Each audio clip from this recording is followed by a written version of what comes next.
ಇನ್ನು ಈ ಚರ್ಚೆ ಬೇರೆ ಬೇರೆ ರೀತಿಯಲ್ಲಿ ತನ್ನದೇ ಆದ ಬೆಳವಣಿಗೆ ತಿರುವುಗಳನ್ನು ಪಡ್ಕೊಳ್ತಾ ಇದೆ. ಈ ಸಂದರ್ಭದಲ್ಲಿ ಇವತ್ತು ಆದಂಥ ಒಂದು ಮಹತ್ವದ ಪತ್ರಿಕಾಗೋಷ್ಠಿ, ಅದರಲ್ಲಿ ಏನು ಹೊರಗೆ ಬರಬೇಕಾಗಿತ್ತು, ಏನು ಬರಲಿಲ್ಲ ಅನ್ನೋದು ಇನ್ನೂ ಪ್ರಶ್ನೆಯಾಗೆ ಉಳಿದಿದೆ, ಒಂದು ನಿರೀಕ್ಷೆಯಾಗೆ ಉಳಿದಿದೆ.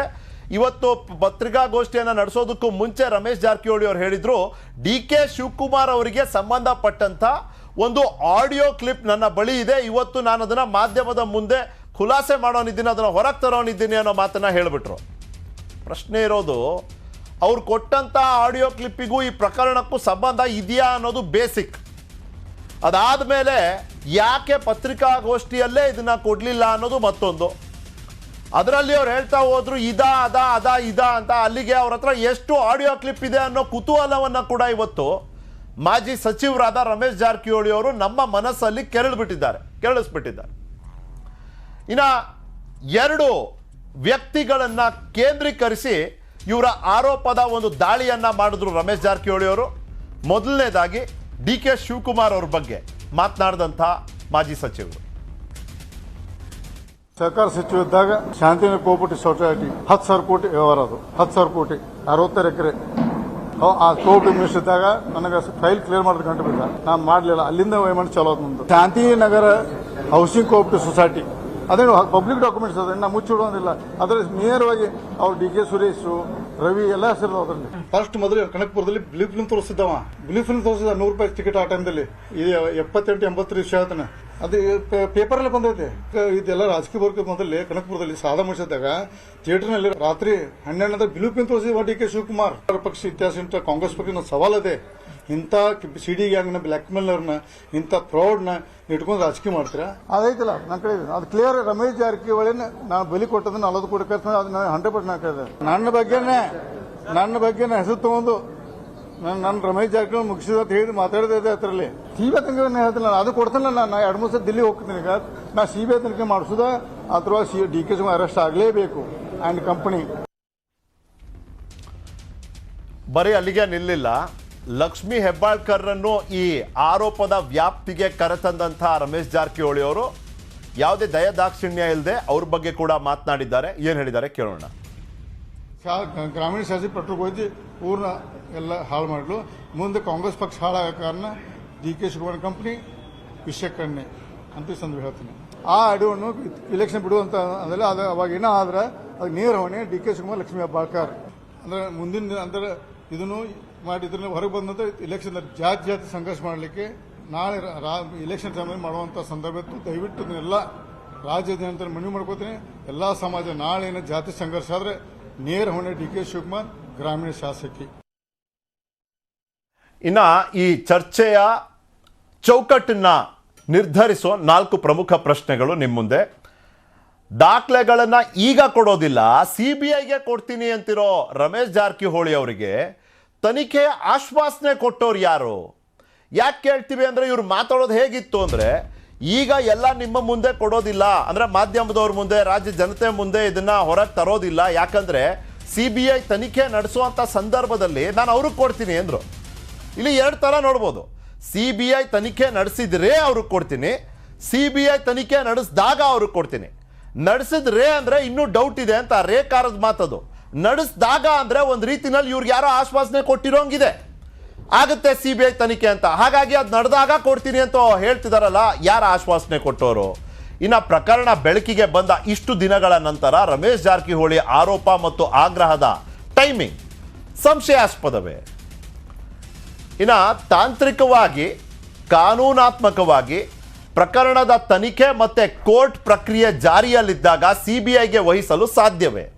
ಇವತ್ತಿನ ಈ ಕೇಸಿನ ಸ್ಟೇಟಸ್ ಅನ್ನು ತಿಳ್ಕೊಂಡು ಮಾತಾಡಬೇಕಾಗುತ್ತೆ.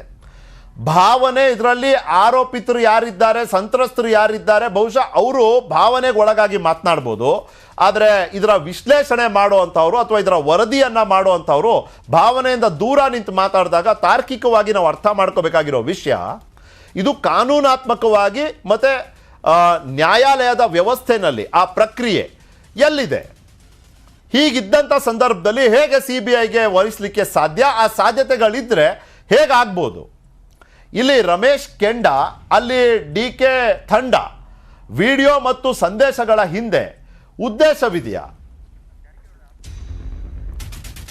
ಇನ್ನು ನೆಲಮಂಗಲದಲ್ಲಿ ರಮೇಶ್ ಜಾರಕಿಹೊಳಿ ಅವರ ಆಪ್ತರು ಅಂತ ಗುರುತಿಸ್ಕೊಂಡಂತ ನಾಗರಾಜ್, ಆ CD ಪ್ರಕರಣದ ಸಂದರ್ಭದಲ್ಲಿ ಇವ್ರ ಹೆಸರು ಸಾಕಷ್ಟು ಉಲ್ಲೇಖ ಆಗಿತ್ತು. ಇವರೇ ಯಾರು ಆ CD ಮಾಡಿ ಬ್ಲ್ಯಾಕ್ ಮೇಲ್ ಮಾಡಿರ್ತಾರೆ, ಅವರಿಗೆ ದುಡ್ಡನ್ನು ಕೂಡ ಕೊಟ್ಟಿದ್ದಾರೆ ಅನ್ನೋ ಚರ್ಚೆಗಳು ಅವತ್ತಿನ ದಿನವೇ ನಡೆದೋಗಿತ್ತು. ಇವತ್ತು ರಮೇಶ್ ಜಾರಕಿಹೊಳಿ ಅವರ ಈ ಮಾಧ್ಯಮ ಗೋಷ್ಠಿಯ ನಂತರದ ಅವರ ಹೇಳಿಕೆ ಕೇಳೋಣ. CD ಆಗಿರೋದಂತೂ ಸತ್ಯ. ಅದು ವಾಸ್ತವವಾಗಿ ಹೇಳ್ಬೇಕಂದ್ರೆ ಷಡ್ಯಂತ್ರದಿಂದ ರಮೇಶ್ ಜಾರಕಿಹೊಳಿ ಶಿಕ್ಷಕ್ಕೋಸ್ಕರ ಮಾಡಿರೋಂಥ ಕೆಲಸ. ಸತ್ಯ ಅಂದ್ರೆ CD ಬಿಡುಗಡೆ ಮಾಡಿದ್ದಾರೆ, ಆಯ್ತಾ? ಮಾಫಿಂಗ್ ಮಾಡಿ ಬಿಡುಗಡೆ ಮಾಡಿರೋದು. ಅವ್ರನ್ನ ತುಳಿಬೇಕು, ರಾಜಕೀಯವಾಗಿ ಅವ್ರನ್ನ ಕುಂದಿಸ್ಬೇಕಂತ ಷಡ್ಯಂತ್ರ ಮಾಡಿ ಗಣ್ಯ ವ್ಯಕ್ತಿಗಳು ಬಿಡುಗಡೆ ಮಾಡಿದ್ದಾರೆ. ಎಲ್ಲರೂ ಒಟ್ಟಿಗೆ ವಿಶ್ವಾಸ ತಗೊಂಡೋಗ್ತಾರೆ. ಇಡೀ ಬೆಳಗಾಂ ರಾಜಕಾರಣದಲ್ಲಿ ಇವ್ರು ಒಂದಾಗ್ಬಿಟ್ರೆ ಇಡೀ ಬೆಳಗಾಂ ಅನ್ನೋ ರಾಜಕಾರಣ ಒನ್ವೇ ಆಗ್ಬಿಡುತ್ತೆ. ಆ ರೀತಿ ಒಂದು ರಾಜಕಾರಣ ಮಾಡ್ಕೊಂಡ್ ಬಂದಿರೋಂಥವ್ರು ಯಾವುದೇ ಜಾತಿ ಜನಾಂಗ ಅಂತ ಅವ್ರು ಇಟ್ಕೊಂಡಿಲ್ಲ. ಎಲ್ಲರೂ ಸಮಾನರು ಅಂತ ಎಲ್ಲಾ ಜನಾಂಗಕ್ಕೂ ಒಟ್ಟಿಗೆ ಕೊಂಡೋಗುವಂತ ವ್ಯಕ್ತಿ. ಇವತ್ತು ಇರಿಗೇಷನ್ ಪೋರ್ಟ್ಫೋಲಿಯೋ ಅವ್ರ ಕೈಲಿತ್ತು. ಈ ಪೋರ್ಟ್ಫೋಲಿಯೋನೇ ಇದ್ರೆ ಇನ್ನು ನಮ್ಮ ಬೆಳಗಾಮಲ್ಲಿ ನಾವು ಯಾರು ಬದುಕಕ್ಕಾಗಲ್ಲ ರಾಜಕಾರಣದಲ್ಲಿ ಅಂತ ಹೇಳಿ ಷಡ್ಯಂತ್ರ ಮಾಡಿ ಗಾಳವನ್ನು ಉಳಿಸಿದ್ದಾರೆ. ಈ ಚರ್ಚೆಯಲ್ಲಿ ನನ್ನ ಜೊತೆ ಭಾಗವಹಿಸ್ತಿದ್ದಾರೆ doctor Tejaswini Gowda. Doctor Tejaswini Gowda MLC ಹಾಗೂ ಬಿಜೆಪಿಯ ವಕ್ತಾರರು. ನಮಸ್ಕಾರ ಮೇಡಮ್, ಸ್ವಾಗತ ನಿಮಗೆ. ಸಂಕೇತ್ ಎನ್ಗೆ ಅವರಿದ್ದಾರೆ, ವಕೀಲರು ಮತ್ತೆ ಕಾಂಗ್ರೆಸ್ಸಿನ ವಕ್ತಾರರಾಗಿ ಇವತ್ತು ಈ ಚರ್ಚೆಯಲ್ಲಿ. ಮತ್ತೆ ಹಿರಿಯ ಮತ್ತು ಪ್ರತಿಷ್ಠಿತ ವಕೀಲರೇ ಆದ ನಾನಯ್ಯ ಅವರು ಕೂಡ ಇವತ್ತು ನಮ್ಮ ಜೊತೆ ಈ ಚರ್ಚೆಯಲ್ಲಿ. ನಮಸ್ಕಾರ ನಾನಯ್ಯ ಅವರೇ. ನಿಖಿಲ್ ಮಾತಾಡ್ತೀನಿ. Good evening. 3 ಜನ ಅತಿಥಿಗಳಿಗೆ ಧನ್ಯವಾದ ನಿಮ್ಮ ಸಮಯಕ್ಕಾಗಿ. ಡಾಕ್ಟರ್ ತೇಜಸ್ವಿನಿ ಗೌಡ, ಇವತ್ತು ನಾವು ಇದನ್ನ ಕೇಳಲೇಬೇಕಲ್ಲ ಟೈಮಿಂಗು. ಯಾಕಂದ್ರೆ ಅವತ್ತಿನ ದಿನ ಈಗಲ್ಟನ್ ರೆಸಾರ್ಟ್ ಅಲ್ಲಿ ಗುಜರಾತ್ MLAಗಳು ಬಂದ್ರು, ಅವ್ರಿಗೆ ರಕ್ಷಣೆ ಕೊಟ್ಟಿದ್ದು DK ಶಿವಕುಮಾರ್ ಅವರು. ನಂತರ ಅವ್ರ ಮೇಲೆ ರೇಡ್ ಆದಾಗ ಅವ್ರು ಅವತ್ತು ಪ್ರಶ್ನೆ ಕೇಳಿದ್ರು ಟೈಮಿಂಗ್ ಬಗ್ಗೆ ಹೇಳಿ ಅಂತ. ಈಗ 1.5 ವರ್ಷ ಆಗೋಯ್ತು. ಇವಾಗ ರಮೇಶ್ ಜಾರಕಿಹೊಳಿ ಅವರು ಮತ್ತೆ ಹೊರಗೆ ಬಂದಿದ್ದಾರೆ, ಮತ್ತೆ ಹೇಳ್ತಾರೆ, ಆಗ್ರಹ ಒತ್ತಾಯ ಎಲ್ಲ ಮಾಡ್ತಿದ್ದಾರೆ. ಇದ್ರ ಟೈಮಿಂಗೂ ಪ್ರಶ್ನೆ ಆಗ್ಬೇಕಲ್ಲ ಪ್ಲೀಸ್. ನಿಖಿಲ್, ನಿಜವಾಗ್ಲೂ ಸಂತ್ರಸ್ತರು ಅಂದರೆ ರಾಜಕೀಯ ಭಾಷೆಯಲ್ಲಿ ಮಾತಾಡೋದಾದರೆ ರಮೇಶ್ ಜಾರಕಿಹೊಳಿ ಒಂದು ಕ್ಯಾಬಿನೆಟ್ ದರ್ಜೆಯ ಸಚಿವರಾಗಿದ್ದರು. ಆ ಭಾಗದಿಂದ ಬಹುದೊಡ್ಡ ಖಾತೆಯನ್ನು ಹೊಂದಿದ್ರು, ಏನೇನೋ ಮಾಡಬೇಕು ಅಂತೆಲ್ಲ ಅಂದ್ಕೊಂಡಿದ್ರು. ಅವರಿಗೆ ಈ ಒಂದು ಒಂದು CD ಪ್ರಕರಣದ ಕಾರಣದಿಂದಾಗಿ ನಮ್ಮ ಪಕ್ಷದ ಒಂದು ನಿಲುವಿನಂತೆ ರಾಜೀನಾಮೆ ಪಡೆಯಲಾಯಿತು. ಆ ಕೇಸ್ ಮುಗಿಲಿಲ್ಲ, ಅವ್ರು ಮತ್ತೆ ಮಂತ್ರಿ ಆಗಲಿಲ್ಲ. ಅನ್ಯಾಯ ಆಗಿದ್ದು ಯಾರಿಗೆ? ಅವ್ರನ್ನ ಎಲೆಕ್ಟ್ ಮಾಡಿದಂಥ ಜನರಿಗೆ, ಆ ಕ್ಷೇತ್ರದ ಜನರಿಗೆ ಮತ್ತು ಆ ಭಾಗಕ್ಕೆ, ನಮಗೂ ಕೂಡ. ಯಾಕಂದರೆ ಅವ್ರ ಆರೋಪಿಯೋ ಅಲ್ಲವೋ, ಅದು ಮಾರ್ಫಡ ಅಲ್ಲವೋ, ಅವ್ರು ನಿಜವಾಗ್ಲೂ ವಿಕ್ಟಿಮ್. ಇವತ್ತೇನಿದೆ ಪ್ರಶ್ನೆ ಕೇಳೋಣ. ಈಗ ನನ್ನಂತವ್ರಿಗೆ ಮತ್ತೆ ನನ್ನ ವೀಕ್ಷಕರಲ್ಲಿ ಎಷ್ಟೋ ಜನಕ್ಕೆ ಅಲ್ಲ ಮೇಡಮ್, ಇಲ್ಲಿ ಯಾರು ಸಂತ್ರಸ್ತರು ಯಾರು ಆರೋಪಿ ಅನ್ನೋದೇ ಪ್ರಶ್ನೆ ಇದೆಯಲ್ಲ. ನಿಖಿಲ್, ನಾನು ಹೇಳೋದು ಈಗ ನೋಡಿ, ಅವರು ವೈಯಕ್ತಿಕವಾಗಿ ಪ್ರತಿಯೊಬ್ಬರಿಗೂ ಕೂಡ ಒಬ್ರು ಆರೋಪ ಮಾಡಿದಾಗ ಸಾರ್ವಜನಿಕ ಜೀವನದಲ್ಲಿದ್ದಾಗ ನಮ್ಮನ್ನ ನಾವು ಡಿಫೆಂಡ್ ಮಾಡ್ಕೊಳಕ್ ಒಂದು ವ್ಯವಸ್ಥೆ ಇದೆ, ನ್ಯಾಯ ವ್ಯವಸ್ಥೆ ಇದೆ. ಮತ್ತೊಂದು ಮಾಧ್ಯಮದ ಎದುರು ತೇಜೋವಧೆ, ಎಲ್ಲಾ ತೇಜೋವಧೆ ಆಗಿದೆ, ಎಲ್ಲಾ ಕಡೆ ಬಂದಾಗಿದೆ. ಈಗ ಸತ್ಯವನ್ನ ಮಾತನಾಡುವ ಧೈರ್ಯ ಮತ್ತು ಆ ಒಂದು ಕಠಿಣತೆ, ಅಥವಾ ಅವರು ಆ ಭಾಗದವರು ಮತ್ತೆ ಆ ಭಾಗದಲ್ಲಿ ತುಂಬಾ ಒಂದು ಪ್ರಬಲವಾದಂತ ಒಂದು ಸಮಾಜಗಳೇನಿದೆ, ಅದರ ನಡುವೆ ಹಿಂದುಳಿದ ವರ್ಗದ ಒಂದು SC, ಅದರಲ್ಲೂ ವಿಶೇಷ ST ಸಮಾಜಕ್ಕೆ ಸೇರಿದಂಥವ್ರು. ಹಾಗಾಗಿ Ramesh Deere devil person. But ಇದರಲ್ಲಿ ಇದು ವಿಷಯ ಏನಂದ್ರೆ, ಅನೇಕರ ಜೀವನ, ನನ್ನ ವೈಯಕ್ತಿಕ ಜೀವನ ಹಾಳಾಗಿದೆ ಅಂತ ಹೇಳ್ತಿದ್ದಾರೆ. ಮತ್ತೊಂದು, ಅವರು ಇದ್ದು ಬಂದಂತ ಪಾರ್ಟಿಯ ನಾಯಕರನ್ನೇ ಗುರಿ ಮಾಡ್ತಾ ಇದ್ದಾರೆ. ಮತ್ತೆ ಅವರ ಆ ವಲಯದಲ್ಲಿದ್ದಂಥವರೇ ಮಾಡಿಸಿದ್ದಾರೆ ಅಂತ ತುಂಬಾ ಗಂಭೀರವಾದ, ಇವತ್ತು ಅವ್ರಿಗಾಗಿರ್ಬೋದು, ನಾಳೆ ಇನ್ನೊಬ್ರಿಗಾಗ್ಬೋದು. ಅಂದ್ರೆ ಮೇಡಮ್, ಡಾಕ್ಟರ್ ತೇಜಸ್ವಿನಿ ಅವರು, ಇಲ್ಲಿ ಒಂದು ವಿಷಯ ನೀವು ಗಮನಿಸಿದಿರೋ ಅಥವಾ ಗಮನಿಸಿ ಅದನ್ನ ನಿರ್ಲಕ್ಷಿಸಿದಿರೋ ಗೊತ್ತಾಗ್ತಾ ಇಲ್ಲ. ನೋಡಿ, ರಮೇಶ್ ಜಾರಕಿಹೊಳಿ ಅವರು ಇವತ್ತು CBI ತನಿಖೆ ಕೊಡಿ ಅಂತ ಕೇಳ್ತಿದಾರಲ್ಲ, ಇದು ಸರ್ಕಾರ ನಡೆಸಿದಂತ ತನಿಖೆ ಬಗ್ಗೆ ತೋರಿಸ್ತಿರೋ ಅಂತ ಅವಿಶ್ವಾಸ. He does not accept the SIT investigation carried out by Karnataka government and the police department in the state. ಎರಡು ದೃಷ್ಟಿಕೋನದಲ್ಲಿ ನೋಡಬಹುದು. ಒಂದು, ನಾವೇ ಆ ಜಾಗದಲ್ಲಿದ್ರೆ, ರಮೇಶ್ ಜಾರಕಿಹೊಳಿ ಜಾಗದಲ್ಲಿ ತಾವು ಅಥವಾ ನಾನಿದ್ದಿದ್ರೆ, ಅಲ್ಲ ಹಾಗಲ್ಲ, ಅಂತ ಒಂದು ಕಠಿಣವಾದ ಪರಿಸ್ಥಿತಿಯನ್ನು ತಗೊಳ್ಳೋಣ, ಸ್ವರೂಪ ಅಲ್ಲ, ನಾವಿದ್ದಿದ್ರೆ ನಾವೇನ್ ಬಯಸ್ತೀವಿ? ತ್ವರಿತವಾದ ನ್ಯಾಯ, ಅದು ತೀರ್ಮಾನ ಆಗಬೇಕು, ಹಂಸಕ್ಷೀರ ನ್ಯಾಯ ತೀರ್ಮಾನ ಆಗಬೇಕು ಅಂತೇಳಿ. ಈಗ ಅವ್ರಿಗೇನು, DK ಅವರು ಕೂಡ ಏನು ಒಂದು ಪಕ್ಷದ ರಾಜ್ಯದ ಮುಖ್ಯಸ್ಥರಾಗಿದ್ದಾರೆ, ಹಿಂದೆ ಮಂತ್ರಿಗಳಾಗಿದ್ದಂಥವ್ರು, ಅವ್ರದ್ದೇ ಆದ ಪ್ರಭಾವ ಇರಬಹುದು, ಅವರು ಇನ್ನೆಲ್ಲೋ ಪ್ರಭಾವ ಬೀರಬಹುದು, ಇದಿನ್ನಷ್ಟು ತಡ ಆಗಬಹುದು. ಅವ್ರದ್ದು ವೈಯಕ್ತಿಕವಾಗಿ ಅವರು ಅಫೆಕ್ಟೆಡ್ ಪರ್ಸನ್. ನಮ್ಮ ಪಾರ್ಟಿಯ ಒಂದು MLA ಅದು ಬೇರೆ ವಿಷಯ. ಅವರಿಗೆ ನಾನು ಇದರಿಂದ ಆಚೆ ಬರಬೇಕು, ನನ್ನ ಅವಕಾಶ ತಪ್ಪೋಯ್ತು, ಇದರಿಂದ ನಾನು ದೋಷ ಮುಕ್ತನಾಗಿದ್ರೆ ಇಷ್ಟೊತ್ತಿಗೆ ಮತ್ತೆ ಒಂದು ದಿನ ಆಗಲಿ ನಾನು ಮಂತ್ರಿ ಆಗಬೇಕು, ನನಗೆ ಗೌರವ ಹೋಗಿದೆ, ನನ್ನ ಜೀವನ ಹಾಳಾಗಿದೆ. ನನಗೆ ಕಾಣಿಸ್ತಿರೋದು ಈ ಆ್ಯಂಗಲ್. ಅದರಲ್ಲಿ ಅವರು ಟೈಮಿಂಗ್ ಬಗ್ಗೆ ತಾವೇನು ಕೇಳಿದ್ರಿ, ಯಾಕೋ ಆಗ್ತಾ ಇಲ್ಲ ಇಲ್ಲಿ ಆ ಥರದ್ದು ಏನಾದ್ರು ಬರ್ಬೋದು. ಅವ್ರ ಮನಸ್ಸಿನಲ್ಲಿ ನಡೀತಿರ್ತಕ್ಕಂಥ ತುಮುಲಗಳಿದು. ಆ ಕಾರಣಕ್ಕಾಗಿ ಅವ್ರು ಕೇಳೋದಕ್ಕೆ ಹಕ್ಕಿದೆ.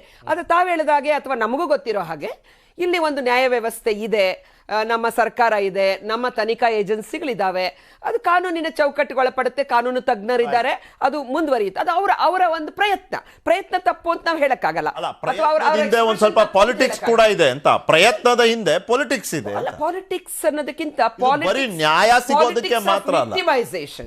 ಈಗ ಅವರ ವೈಯಕ್ತಿಕ ನಿಲುವಿನಲ್ಲಿ ನೋಡೋದಾದ್ರೆ ಈಸ್ ಬಿನ್ ವಿಕ್ಟಿಮೈಸ್ಡ್ ಅಂತ, ಕಾನ್ಸ್ಪಿರಸಿ, ನನ್ನ ವಿರುದ್ಧ ನನ್ನ ಜೀವನ ಹಾಳಾಯಿತು, ಪಾಲಿಟಿಕ್ಸ್ ಹಾಳಾಯಿತು, ನನ್ನ ಗೌರವ ಹಾಳಾಯಿತು ನನಗೆ ಕಾಣುತ್ತೆ. ಯಾಕಂದ್ರೆ ನಾನು ಡಿಬೇಟ್ ಮಾಡಬೇಕಾದ್ರೆ ನಾನು ಯಾಕೊತ್ತಾ ಇವತ್ತು ನಿಜವಾಗ್ಲೂ ಬೇಸರ ಆಗುತ್ತೆ, ಇಂಥ ಡಿಬೇಟಿಗೆ ಬರಬೇಕಾ ಬೇಡವಾ. ನಾನು ಹೇಳಿದೆ ಇಲ್ಲ, ನಿಖಿಲ್ ಅವರೊಂದು ಅಪರ್ಚುನಿಟಿ ಕೊಡ್ತಾ ಇದ್ದಾರೆ, ಅವರ ಮನಸ್ಸನ್ನ ನಾವು ಹೇಳಬೇಕಲ್ಲ. ಯಾರು ಆ ಸ್ಥಿತಿಯಲ್ಲಿ ನಿಂತ್ಕೊ ಪಬ್ಲಿಕ್ ಲೈಫ್ ನಾನು ಅದಕ್ಕೆ ಹೇಳಿದೆ ಮತ್ತೊಮ್ಮೆ ಅವಕಾಶ ಏನೋ ನಿಜ, ಬಟ್ ಈ ಪ್ರಕರಣ ಎಂತ ಕನ್ಫ್ಯೂಸಿಂಗ್ ಪ್ರಕರಣ ಇದೆ ಅಂದ್ರೆ ಯಾರ ಆರೋಪಿ ಯಾರು ಸಂತ್ರಸ್ತು ಅಂತಾನೆ ಗೊತ್ತಾಗಲ್ಲ. ಈಗ ಒಂದು ಕೇಸಲ್ಲಿ ಆ ಸಂತ್ರಸ್ತೆ ಯಾರ ಯುವತಿ ಇದ್ಲು, ಅವರು ಸಂತ್ರಸ್ತರಂತೆ ಕಾಣ್ತಾರೆ. ಇನ್ನೊಂದು ಪ್ರಕರಣದ ದೃಷ್ಟಿಯಿಂದ ನೋಡಿದ್ರೆ ಇವರು ಒಂದು ಕಂಪ್ಲೇಂಟ್ ಕೊಟ್ಟಿದ್ದಾರೆ. ಈಗ ಪಬ್ಲಿಕ್ ಡೊಮೇನ್ ಸದಾಶಿವ್ ನಗರ ಒಂದು ಕಂಪ್ಲೇಂಟ್ ಏನಾಗಿದೆ, ಒಂದು ಹೆಣ್ಮಗು ವಿಚಾರ ಏನ್ ಬಂತು, ಅಲ್ಲಿ ತನಿಖೆ ನಡೆದಿದೆ, ಅವರ ಹೇಳಿಕೆ ಪಡೆದಿದ್ದಾರೆ, ತಂದೆ ತಾಯಿ ಆಗಿದೆ, ಅವ್ರದ್ದು ಬಂದಿದೆ, ಬಹುಶಃ ಅದು ಒಂದು ರೀತಿಯಲ್ಲಿ ತನಿಖೆ ಸರಿಯಾಗಿ ನಡೀತಾ ಇದೆ ಅಂತ ಕಾಣುತ್ತೆ. ಇಲ್ಲಿ ಬಂದಿರತಕ್ಕಂಥದ್ದು ಈಗ ಅದೇನೋ ತಾವು CD ಎಲ್ಲ ತೋರಿಸಿದ್ರಿ, ಆಡಿಯೋ ಎಲ್ಲ, ಅಂದ್ರೆ DK ಅವರೇ ಮಾಡಿಸಿದ್ದಾರೆ ಅನ್ನೋದಕ್ಕೆ, ಅಥವಾ ಲಕ್ಷ್ಮೀ ಹೆಬ್ಬಾಳ್ಕರ್ ಅವರ ಬ್ರದರ್ ಹೆಸರು ಹೇಳಿದ್ದಾರೆ, ಇದೆಲ್ಲ ಕಾನ್ಸ್ಪಿರಸಿ ಅಂತ ಹೇಳೋದಕ್ಕೆ ಅವ್ರ ಹತ್ರ ಲಭ್ಯವಿರುವಂತಹ ಒಂದಷ್ಟು ಮಾಹಿತಿಯನ್ನ ಮಾಧ್ಯಮದ ಮುಂದೆ ಬಿಟ್ಟಿದ್ದಾರೆ. ನಿಮ್ಮ ಎದುರುಗಡೆ ಬಿಟ್ಟಿದ್ದಾರೆ.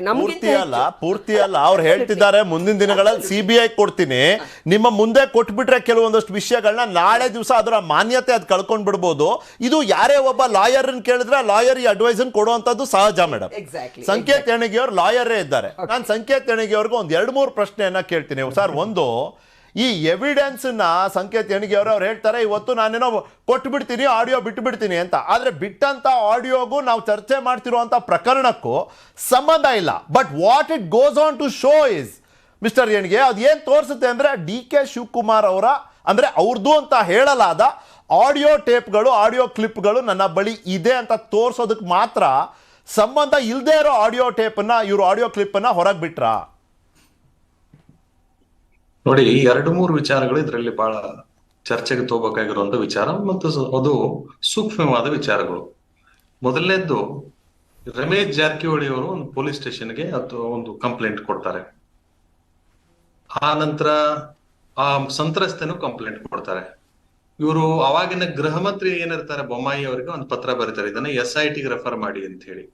ಇವರು ಕಂಪ್ಲೇಂಟ್ ಕೊಟ್ಟಿರುವಂತ ಕಂಪ್ಲೇಂಟ್ ನಲ್ಲಿ ಇವರು ತಮಗೆ ಸಂತ್ರಸ್ತ ಆಗಿರ್ಬೋದು, ಮತ್ತೊಬ್ಬರ ಯಾರ ಹೆಸರನ್ನು ಅದರಲ್ಲಿ ಉಲ್ಲೇಖ ಮಾಡೋದಿಲ್ಲ. ಒಬ್ಬರಿಗೆ ತೊಂದರೆ ಆಗ್ತಾ ಇದೆ ಅನ್ನೋದು ಮಾತು ಹೇಳ್ತಾರೆ, ಆದ್ರೆ ಯಾರ ಹೆಸರನ್ನು ಕೂಡ ಸ್ಪಷ್ಟವಾಗಿ ಬರದೇನೆ ಇಲ್ಲ ಅದರಲ್ಲಿ. ಇದು ಒಂದು ವಿಚಾರ. ಇವರ ಅಣತಿ ಅಂತಾನೆ ಅವತ್ತಿನ ಹೋಮ್ ಮಿನಿಸ್ಟರ್ ಆಗಿರುವಂತವ್ರು SIT ಕಾನ್ಸ್ಟಿಟ್ಯೂಟ್ ಮಾಡ್ತಾರೆ. ಅದಕ್ಕಾಗಿ ಕಮಿಷನರ್ ಅವರ ನೇತೃತ್ವದಲ್ಲಿ ಮಾಡ್ತಾರೆ. ಇದು ಎಲ್ಲಾ ಆದ ನಂತರ ಇವ್ರಿಗೆ ಸಾಕ್ಷಿ ಕೊಡೋದಕ್ಕೆ ಏನ್ ಹೇಳ್ತಾ ಇದಾರಲ್ಲ, ಹೊಸ ಸಾಕ್ಷಿಗಳು ಸಿಕ್ಕಿದಾವೆ ಅಂತ ಹೇಳಿ, ಈ ಸಾಕ್ಷಿಗಳನ್ನು ಕೊಡೋದಕ್ಕೆ ಇಷ್ಟು ವರ್ಷ ಅವಕಾಶ ಇತ್ತು, ತನಿಖೆ ಆಯ್ತು, ಕೋರ್ಟ್ ಮಾನಿಟರ್ಡ್ ಇನ್ವೆಸ್ಟಿಗೇಷನ್ ಆಯ್ತು. ಯಾಕಂದ್ರೆ ಆ ಸಂತ್ರಸ್ತೆ ಹೈಕೋರ್ಟ್ ಮೆಟ್ಲಿ ಇರ್ತಾಳೆ, CBI ಇನ್ವೆಸ್ಟಿಗೇಷನ್ ಹೋಗ್ಬೇಕು ಅಂತ ಒಬ್ರು ಹೋಗಿರೋದ್ರಲ್ಲಿ ಇಂಪ್ಲೀಡೋ ಆಗ್ತಾಳೆ ಮತ್ತು ಸಪರೇಟ್ ರಿಟ್ ಪಿಟಿಷನ್ ಕೂಡ ಹಾಕ್ತಾಳೆ. ಚೀಫ್ ಜಸ್ಟಿಸ್ ಇರುವಂತ ಕೋರ್ಟ್ ಮುಂದೆ ಹೋಗುತ್ತೆ. ಅವಾಗ ಕೋರ್ಟ್ ಏನ್ ನಿರ್ಧಾರ ಮಾಡುತ್ತೆ ಅಂದ್ರೆ, ಕೋರ್ಟ್ ಮಾನಿಟರ್ಡ್ ಇನ್ವೆಸ್ಟಿಗೇಷನ್ ಆಗಬೇಕು ಅಂತ ಹೇಳ್ತದೆ. ಅಂದ್ರೆ ಇನ್ವೆಸ್ಟಿಗೇಷನ್ ಸರಿ ಇಲ್ಲದೆ ಇದ್ದ ಪಕ್ಷದಲ್ಲಿ CBI ಕೊಡ್ಬೇಕು ಬಿಡ್ಬೇಕು ಅನ್ನೋದ್ರ ಬಗ್ಗೆ ತೀರ್ಮಾನ ತೆಗೆದುಕೊಳ್ಳಲಾಗ್ತದೆ ಅಂತ ಹೇಳ್ತಾರೆ. ಇದು ಒಂದು ವಿಚಾರ. ಈಗ ಇವ್ರು ಎತ್ತಿರೋ ಪ್ರಶ್ನೆ, ಇವತ್ತೇನು ಜಾರಕಿಹೊಳಿ ಅವರು ಎತ್ತಿರೋ ಪ್ರಶ್ನೆ ಏನಿದೆ, ಸರ್ಕಾರಕ್ಕೆ ಅದು ಮಾಡಿರುವಂತ ಅಪಮಾನ. ಯಾಕಂದ್ರೆ ಇವರು ಅವರ ಅಣತಿ ಅಂತ SIT ಕಾನ್ಸ್ಟಿಟ್ಯೂಟ್ ಮಾಡಿ, ನಾನು ಇದನ್ನೇ ಕೇಳಿದೆ ಸಂಕೇತ್ ಎಣಿಗೆ ಅವರೇ. ಇವತ್ತು ಪದೇ CBI ಎನ್ಕ್ವೈರಿ ಮುಗಿಸಿ ಸಂಕೇತ್ ಅವ್ರು ಮುಗಿಸಿ. ಒಂದೇ ಹೇಳ್ತೇನೆ, ಆ ಸೆಂಟೆನ್ಸ್ ಇನ್ಕಂಪ್ಲೀಟ್ ಆಗುತ್ತೆ. ಒಂದು, ಸರ್ಕಾರಕ್ಕೆ ಅವರು ಹಾಕಿರುವಂತ ಚೀಮಾರಿ ಇದು ಮೊದಲನೇದ್ದು. ಅಲ್ಲದೆ ಕೋರ್ಟ್ ನಲ್ಲಿ ಈಗಾಗಲೇ ಕೋರ್ಟ್ ಮಾನಿಟರ್ಡ್ ಇನ್ವೆಸ್ಟಿಗೇಷನ್ ನಡೀತಾ ಇದೆ. ಈಗ ಕೋರ್ಟ್ ಮಾನಿಟರ್ಡ್ ಇನ್ವೆಸ್ಟಿಗೇಷನ್ ಆದ ನಂತರ ಕೂಡ ಕೋರ್ಟ್ಗೂ ಕೂಡ ಅಪಮಾನ ಮಾಡಿದಂಗೆ ನ್ಯಾಯಾಂಗ ನಿಂದನೆ ಇದು 2ನೇದ್ದು. 3ನೇದ್ದು ಏನಂದ್ರೆ, ಇವ್ರ ಹತ್ರ ಸಾಕ್ಷಿ ಇಷ್ಟು ದಿನ ಇತ್ತು ಅಂತಂದ್ರೆ ಕೋರ್ಟ್ ಎದುರುಗಡೆ ಹಾಜರು ಮಾಡೋದಕ್ಕೆ ಸಾಕಷ್ಟು ಕಾಲಾವಕಾಶ ಇತ್ತು ಇವ್ರಿಗೆ, ಅಥವಾ ಅವ್ರ ಎದುರುಗಡೆ ಇನ್ವೆಸ್ಟಿಗೇಷನ್ ಆಫೀಸರ್ ಎದುರುಗಡೆ ಹಾಜರು ಮಾಡೋದಕ್ಕೆ ಸಾಕಷ್ಟು ಅವಕಾಶ ಇತ್ತು.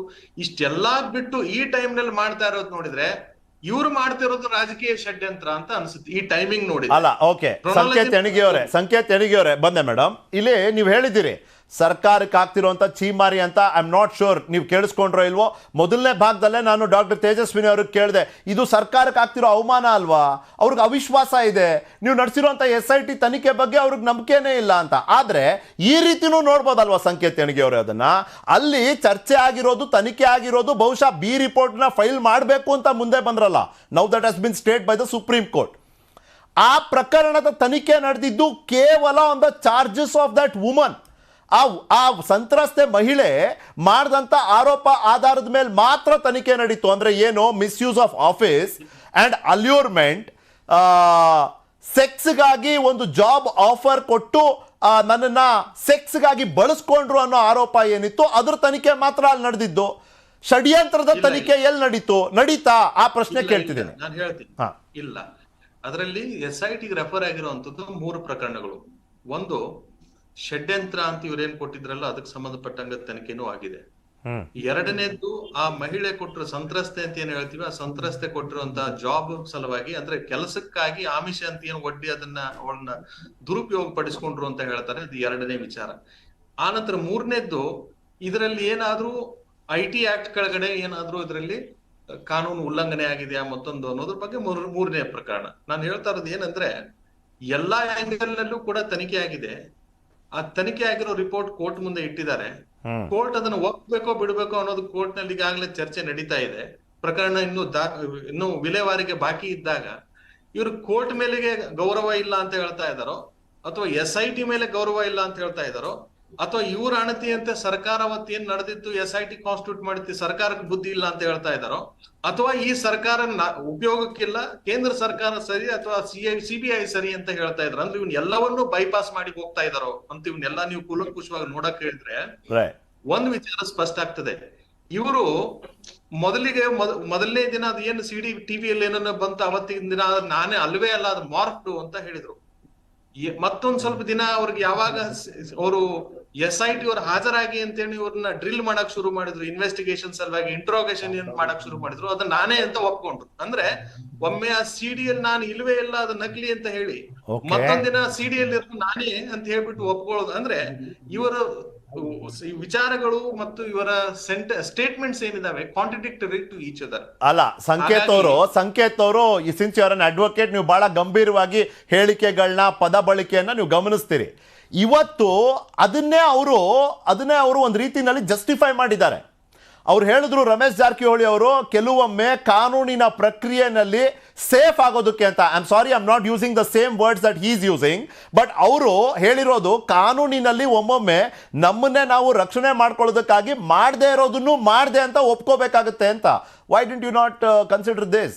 ಸಂಕೇತ್ ಎಣಿಗೆ ಅವರೇ, ಅವ್ರು ಹೇಳಿದ್ರು, ನಾನು ಮಾಡದೇ ಇರೋದನ್ನ ಒಪ್ಕೊಳ್ಳೋಂಥ ಪರಿಸ್ಥಿತಿ ಇತ್ತು, ನನ್ನನ್ನೇ ನಾನು ರಕ್ಷಣೆ ಮಾಡ್ಕೋಬೇಕಾಗಿತ್ತು, ಅದಕ್ಕೆ ಅಂತ. ಡಾಕ್ಟರ್ ತೇಜಸ್ವಿ ಸಂಕೇತ್, ನಾಣಯ್ಯ ಸರ್ ಇದ್ದಾರೆ. ಒಂದ್ ನಿಮಿಷ ಸಂಕೇತ್ ಅವರೇ ಬಂದೆ. ನಾಣಯ್ಯ ಸರ್ ಮಾತಾಡಿದ್ಮೇಲೆ ಮಾತಾಡೋಂಥದ್ದು ಸ್ವಲ್ಪ ಪೊಲಿಟಿಕಲಿ ಸೆನ್ಸಿಟಿವ್ ಇರೋದ್ರಿಂದ ಮಾತಾಡ್ತಾ ಇದ್ದೀನಿ. ನಾಣಯ್ಯ ಸರ್, ತಮ್ಮ ಒಂದು ಅಪ್ಪಡೆ ಕೋರಿ.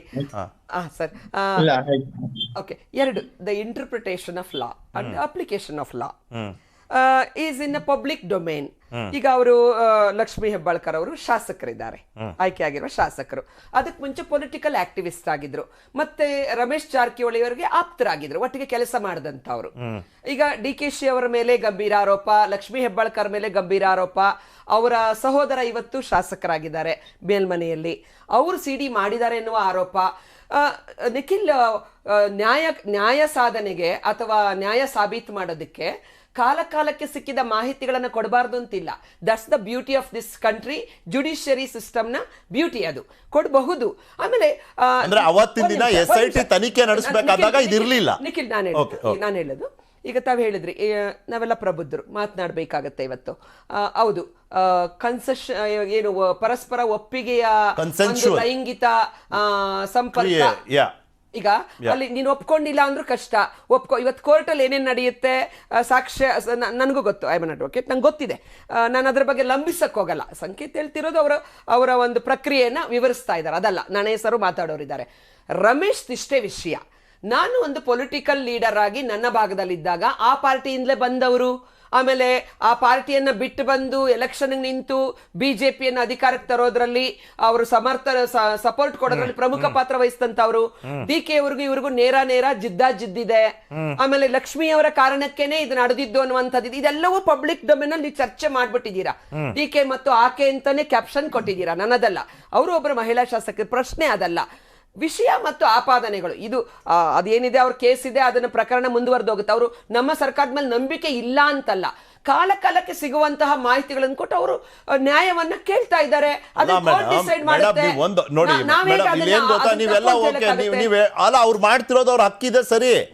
ಪ್ರಾಬ್ಲಮ್ ಇರೋದು ನಿಮಗೆ ಎಲ್ಲಿಂದ ಅಂದ್ರೆ, ಅವರು ಒಂದು ನಿಮ್ಮ ಪಕ್ಷದವರು, ನಿಮ್ಮ ಸರ್ಕಾರದಲ್ಲಿ ಸಚಿವರಾಗಿದ್ದವರು. ಒಂದ್ ನಿಮಿಷ ಮೇಡಮ್, ನಮ್ಮ ಪಕ್ಷಕ್ಕೆ ಗೊತ್ತಿದೆ, ನಮ್ಮ ಪಕ್ಷವನ್ನ ಒಡೆಯೋದಕ್ಕೆ, ನಮ್ಮ ಪಕ್ಷವನ್ನ ಅಧಿಕಾರದಿಂದ ಇಳಿಸೋದಕ್ಕೆ, ನಮ್ಮ ಪಕ್ಷದ ಶಾಸಕರ ಮೇಲೆ ಷಡ್ಯಂತ್ರ ಮಾಡೋದಕ್ಕೆ ಇವತ್ತು ಎಷ್ಟು ಜನ ಕೋರ್ಟ್ನಿಂದ ಆ ಒಂದು ಸಿಡಿಗಳನ್ನ, ಫೇಕ್ ಸಿಡಿಗಳ ವಿರುದ್ಧ ಇದನ್ನು ತಗೊಂಡಿದ್ದಾರೆ. ಪ್ರಮುಖ ನಾಯಕರು ಎಲ್ಲ ಕೂಡ ಯುವ ನಾಯಕರು. ಯಾಕೆ? It is also A larger ಒಂದು ಡೊಮೇನ್ ಅಲ್ಲಿ ಒಂದು ಷಡ್ಯಂತ್ರ ಅಂತ ನಾವು ಹೇಳ್ತಿರ್ತಕ್ಕಂಥ ಬಿಜೆಪಿಯನ್ನು ಮುಗಿಸ್ಬೇಕು. ಅವರು ಇವತ್ತು ಅವರ ಕೇಸನ್ನು ಅವರು ನಿಮ್ ಮುಂದೆ ಚರ್ಚೆ ಮಾಡ್ತಾ ಇದ್ದಾರೆ.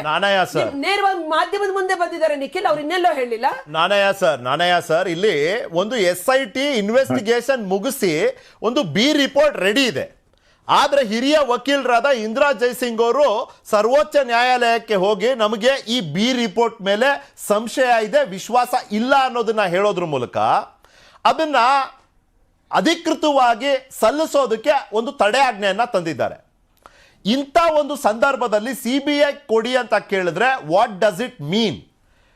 SIT ತನಿಖೆ ಅಥವಾ ತನಿಖೆಯ ವರದಿ ನನಗೆ ಸ್ವೀಕಾರ ಇಲ್ಲ, ಹಾಗಾಗಿ ಮತ್ತೊಂದು ತನಿಖೆ ಆಗೋಗ್ಲಿ ಅಂತ. ಇಲ್ಲಿ ನಾಣಯ್ಯ ಅವರೇ ಎರಡು ತರ ನೋಡ್ಬೋದಾ? ಸಂತ್ರಸ್ತೆ ಯಾರು, ಆರೋಪಿ ಯಾರು ಅನ್ನೋದೇ ಗೊತ್ತಾಗ್ತಾ ಇಲ್ಲ ನಮಗೆ. ಆಯ್ತಾ? ಈ ಕೇಸು ಕಬ್ಬನ್ ಪಾರ್ಕ್ ಕೇಸಲ್ಲಿ ನೋಡಿದ್ರೆ ಸಂತ್ರಸ್ತೆ ಮಹಿಳೆ, ಸದಾಶಿವನಗರ ಪೊಲೀಸ್ ಸ್ಟೇಷನ್ ಅಲ್ಲಿ ಆದಂತ ಕೇಸ್ ನೋಡಿದ್ರೆ ಸಂತ್ರಸ್ತರು ರಮೇಶ್ ಜಾರಕಿಹೊಳಿ ಅವರು. ಅಲ್ಲಿಗೆ ಪೊಸಿಷನ್ ಚೇಂಜ್ ಆಗ್ತಾ ಇರುತ್ತೆ ಡಿಪೆಂಡಿಂಗ್ ಆನ್ ದ ಕೇಸ್. ಇಲ್ಲಿ ಇಬ್ರು ಹೇಳ್ತಿದ್ದಾರೆ CBI ಕೊಡಿ ಅಂತ. CBI ಕೊಡಿ ಅಂತ ಆ ಸಂತ್ರಸ್ತೆ ಅಥವಾ ಅವ್ರ ವಕೀಲೆ ಇನ್ ಆಸ್ ಮೆನಿ ವರ್ಡ್ಸ್ ಹೇಳಲಿಲ್ಲ ನಾನಯ್ಯ ಅವರೇ. ಆದ್ರೆ SIT ಯ ತನಿಖೆಗೆ ಅವರು ಆಕ್ಷೇಪವನ್ನ ವ್ಯಕ್ತಪಡಿಸಿದ್ದಾರೆ. Does that not mean that they don't trust the SIT, which means that even they want a higher level of investigation and another investigation. ಅಲ್ಲಿಗೆ ಇಬ್ರು ಕೇಳ್ತಿರೋದ್ರಿಂದ CBI ಕೊಡ್ಬಹುದಾ ಅಂತ. ಈಗ ಪ್ರಶ್ನೆ ಇರುವುದು ಹೀಗೆ, ಈಗ ಈ ವಿಚಾರನ್ನೇ ನಾವು ಈಗ ಶ್ರೇಷ್ಠ ನ್ಯಾಯಾಲಯದಲ್ಲಿ ಸುಪ್ರೀಂ ಕೋರ್ಟ್ ಅಲ್ಲಿ ಪೆಂಡಿಂಗ್ ಇದೆ, ಆಗಿ ನಿಂತಿದೆ. ನಾಳೆ ಅದನ್ನ ಸುಪ್ರೀಂ ಕೋರ್ಟ್ ಅಲ್ಲೇ ಡೈರೆಕ್ಷನ್ ತಗೊಳ್ಬಹುದು, ಇದನ್ನ CBI ಕೊಡಬಹುದು ಅಂತ, ಅಥವಾ ಅದನ್ನ ವಜಾ ಆಗ್ಬಹುದು. ಈ ಎರಡೇ ಸಂದರ್ಭ ಹೊರತು ಬೇರೆ ಏನು ಬರುತ್ತೆ ಪ್ರಶ್ನೆ ಬರೋದಿಲ್ಲ. ಎರಡನೇ ವಿಚಾರದಲ್ಲಿ ಏನು ಅಂತಂದ್ರೆ ಇನ್ವೆಸ್ಟಿಗೇಷನ್ ಇದೆಯಲ್ಲ, ತನಿಖೆ, ಸುಪ್ರೀಂ ಕೋರ್ಟ್ ಅದೇ ಹೇಳ್ತದೆ, ಸುಪ್ರೀಂ ಕೋರ್ಟ್ ಅಲ್ಲಿ ಕೋರ್ಟ್ ಇಂಟರ್ಫಿಯರ್ ಮಾಡಕೂಡುದು ಅಂತ. ತನಿಖೆ is the independent right of the police to investigate the case. There is no occasion where even the Supreme should not interfere with also. ಆ ಕಾನೂನು ಇರುವುದರಿಂದ ಈಗ ತನಿಖೆ ಈ ವಿಚಾರ ಸುಪ್ರೀಂ ಕೋರ್ಟ್ ಪೆಂಡಿಂಗ್ ಇರೋದ್ರಿಂದ ಅದರ ಬಗ್ಗೆ ಇತ್ಯರ್ಥ ಮಾಡೋದು ಹೊರತು ಇಲ್ಲಿ CBI ಕೊಡಿ, ಅವ್ರಿಗೆ ಕೊಡಬೇಡಿ ಅಧಿಕಾರ ಕೆಳಗಡೆ ಕೋರ್ಟ್ಗೆ ಈ ಸದ್ಯಕ್ಕೆ ಸರ್ಕಾರಕ್ಕೆ ಇಲ್ಲ. ಓಕೆ, ಯಾಕಂದ್ರೆ ಇದು ಸುಪ್ರೀಂ ಕೋರ್ಟ್ ಮುಂದೆ ಇದೆ, ಆ ಕಾರಣದಿಂದ ರಾಜ್ಯ ಸರ್ಕಾರಕ್ಕೆ ಅಧಿಕಾರ ಇಲ್ಲ. Is that right? Okay, supreme ಕೋರ್ಟ್ನಲ್ಲಿ ಇದೆ. ಸುಪ್ರೀಂ ಕೋರ್ಟ್ನಲ್ಲಿ ಯಾಕಿದೆ ಅಂತಾನು ನಾವು ಚರ್ಚೆ ಮಾಡ್ಬೋದಲ್ಲ ನಾನಯ್ಯ ಸರ್? ಇಂದಿರಾ ಜೈಸಿಂಗ್ ಅವರು against the B report, against the investigation ಅವ್ರು ಸುಪ್ರೀಂ ಕೋರ್ಟ್ಗೆ ಹೋಗಿದ್ದಾರೆ. ಅದೇನ್ ತೋರಿಸುತ್ತೆ ನಾನಯ್ಯ ಅವರೇ? ಅದು ತೋರಿಸೋದಿಲ್ವಾ ನಮ್ಗೆ ತನಿಖೆಯಲ್ಲಿ ಅಥವಾ ಬಿ ರಿಪೋರ್ಟ್ ನಲ್ಲಿ ವಿಶ್ವಾಸ ಇಲ್ಲ ಅಂತ? ನಿಜ, ಅದೇ ಅದರ ಬಗ್ಗೆನೇ ಸುಪ್ರೀಂ ಕೋರ್ಟ್ ಇತ್ಯರ್ಥ ಮಾಡ್ತಾರೆ. ತನಿಖೆಯಲ್ಲಿ ನಮ್ಗೆ ವಿಶ್ವಾಸ ಇಲ್ಲ ಅಂತ ಹೇಳ್ಕೊಂಡು ಹೋದ್ರೆ ತನಿಖೆ ಮಾಡೋರು ಯಾರು ಅಂತ ಹೇಳೋ ಪ್ರಶ್ನೆ. ಈಗ CBI ಏನ್ ಮಾಡಿದಾಗ ಅದು ಹೇಗಾಗ್ಬೋದು ಅಂತ ಹೇಳೋ ವಿಚಾರಣೆ. ಇದನ್ನ ನಾವು ರಾಜಕೀಯದಲ್ಲಿ ಇದನ್ನ ಒತ್ತಡ ಪ್ರಭಾವ ನ್ಯಾಯವಂತರ ಮುಂದೆ ಹಾಕ್ಲಿಕ್ಕೆ ಆಗಲ್ಲ. ನ್ಯಾಯಾಲಯ ಏನ್ ಮಾಡ್ತಾರೆ ಅಂದ್ರೆ ಈಗಾಗಲೇ ಅದನ್ನ ಬಿ ರಿಪೋರ್ಟ್ ಫೈಲ್ ಮಾಡಿದ್ದಾರೆ. ಆ ಫೈಲ್ ಮಾಡಿದ ಬಿ ರಿಪೋರ್ಟ್ ಎಷ್ಟು ಸೂಕ್ತ ಆಗಿದೆ ಇಲ್ವಾ ಅಂತ ಹೇಳಿ ಒಂದು ಇತ್ಯರ್ಥ ಮಾಡ್ತಾರೆ ಸುಪ್ರೀಂ ಕೋರ್ಟ್ ಅಲ್ಲಿ. ಸೂಕ್ತ ಆಗಿದೆ ಅಂತ ಹೇಳಿದ್ರೆ ಅಲ್ಲಿಗೆ ಅದು ಮುಗಿದೋಯ್ತು. ಮತ್ತೆ ಪುನಃ CBI ಅದನ್ನ ಮರು ವಿಚಾರಣೆ ಅಂತ ಪ್ರಶ್ನೆ ಬರೋದಕ್ಕೆ ತಾಪತ್ರೆ ಆಗ್ಬೋದು. ಅಥವಾ ತನಿಖೆ ಸರಿಯಾಗಿ ಮಾಡಿಲ್ಲ SIT ಅಂತಂದ್ರೆ CBI ಡೈರೆಕ್ಟ್ ಆಗಿ ಸುಪ್ರೀಂ ಕೋರ್ಟ್ಗೂ ಅಧಿಕಾರ ಇದೆ, ಹೈಕೋರ್ಟ್ಗೂ ಸುಪ್ರೀಂ ಕೋರ್ಟ್ ರಾಜ್ಯಕ್ಕೆ ಸರ್ಕಾರಕ್ಕೂ ಅಧಿಕಾರ ಇದೆ, ಸಿಬಿಐಗೆ ಹ್ಯಾಂಡ್ ಮಾಡೋಕೆ ಪವರ್ ಬೇರೆ ಯಾರಿಗೂ ಇಲ್ಲ. ಅಲ್ಲ ನಾನಯ್ಯ ಸರ್, ನೀವು ಹೇಳ್ತಿದ್ದೀರಿ ಬಿ ರಿಪೋರ್ಟ್ ಅಂತ ಬಂದ ತಕ್ಷಣನೇ ಸೂಕ್ತನೋ ಅಲ್ವೋ ಅನ್ನೋದು ಎರಡನೇ ಪ್ರಶ್ನೆ. ಬಿ ರಿಪೋರ್ಟ್ ಅಂದ್ರೆ Ramesh Jarkiholi is clear of all the charges.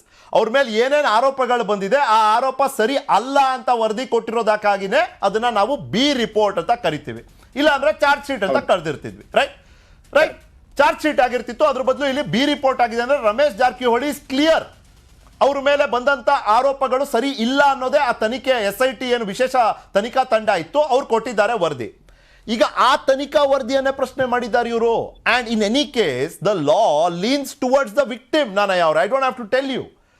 ಲಾ ಕಾನೂನು ನ್ಯಾಯಾಂಗದ ಒಲವು ಸಂತ್ರಸ್ತೆ ಕಡೆ ಇರೋದ್ರಿಂದ ಇಲ್ಲಿ ಆ ಸಂತ್ರಸ್ತೆ ಮಹಿಳೆ ಸರ್ವೋಚ್ಚ ನ್ಯಾಯಾಲಯಕ್ಕೆ ಹೋಗಿರೋದ್ರಿಂದ ಅವಳ ನೆಮ್ಮದಿ ಮತ್ತೆ ತೃಪ್ತಿಗಾಗಿ what are the chances that the supreme Court will say do a CBI probe? ಈಗ ಕರೆಕ್ಟ್, ಬಹಳ ಸಿಂಪಲ್ ಆಗಿ ಹೇಳ್ತೇನೆ.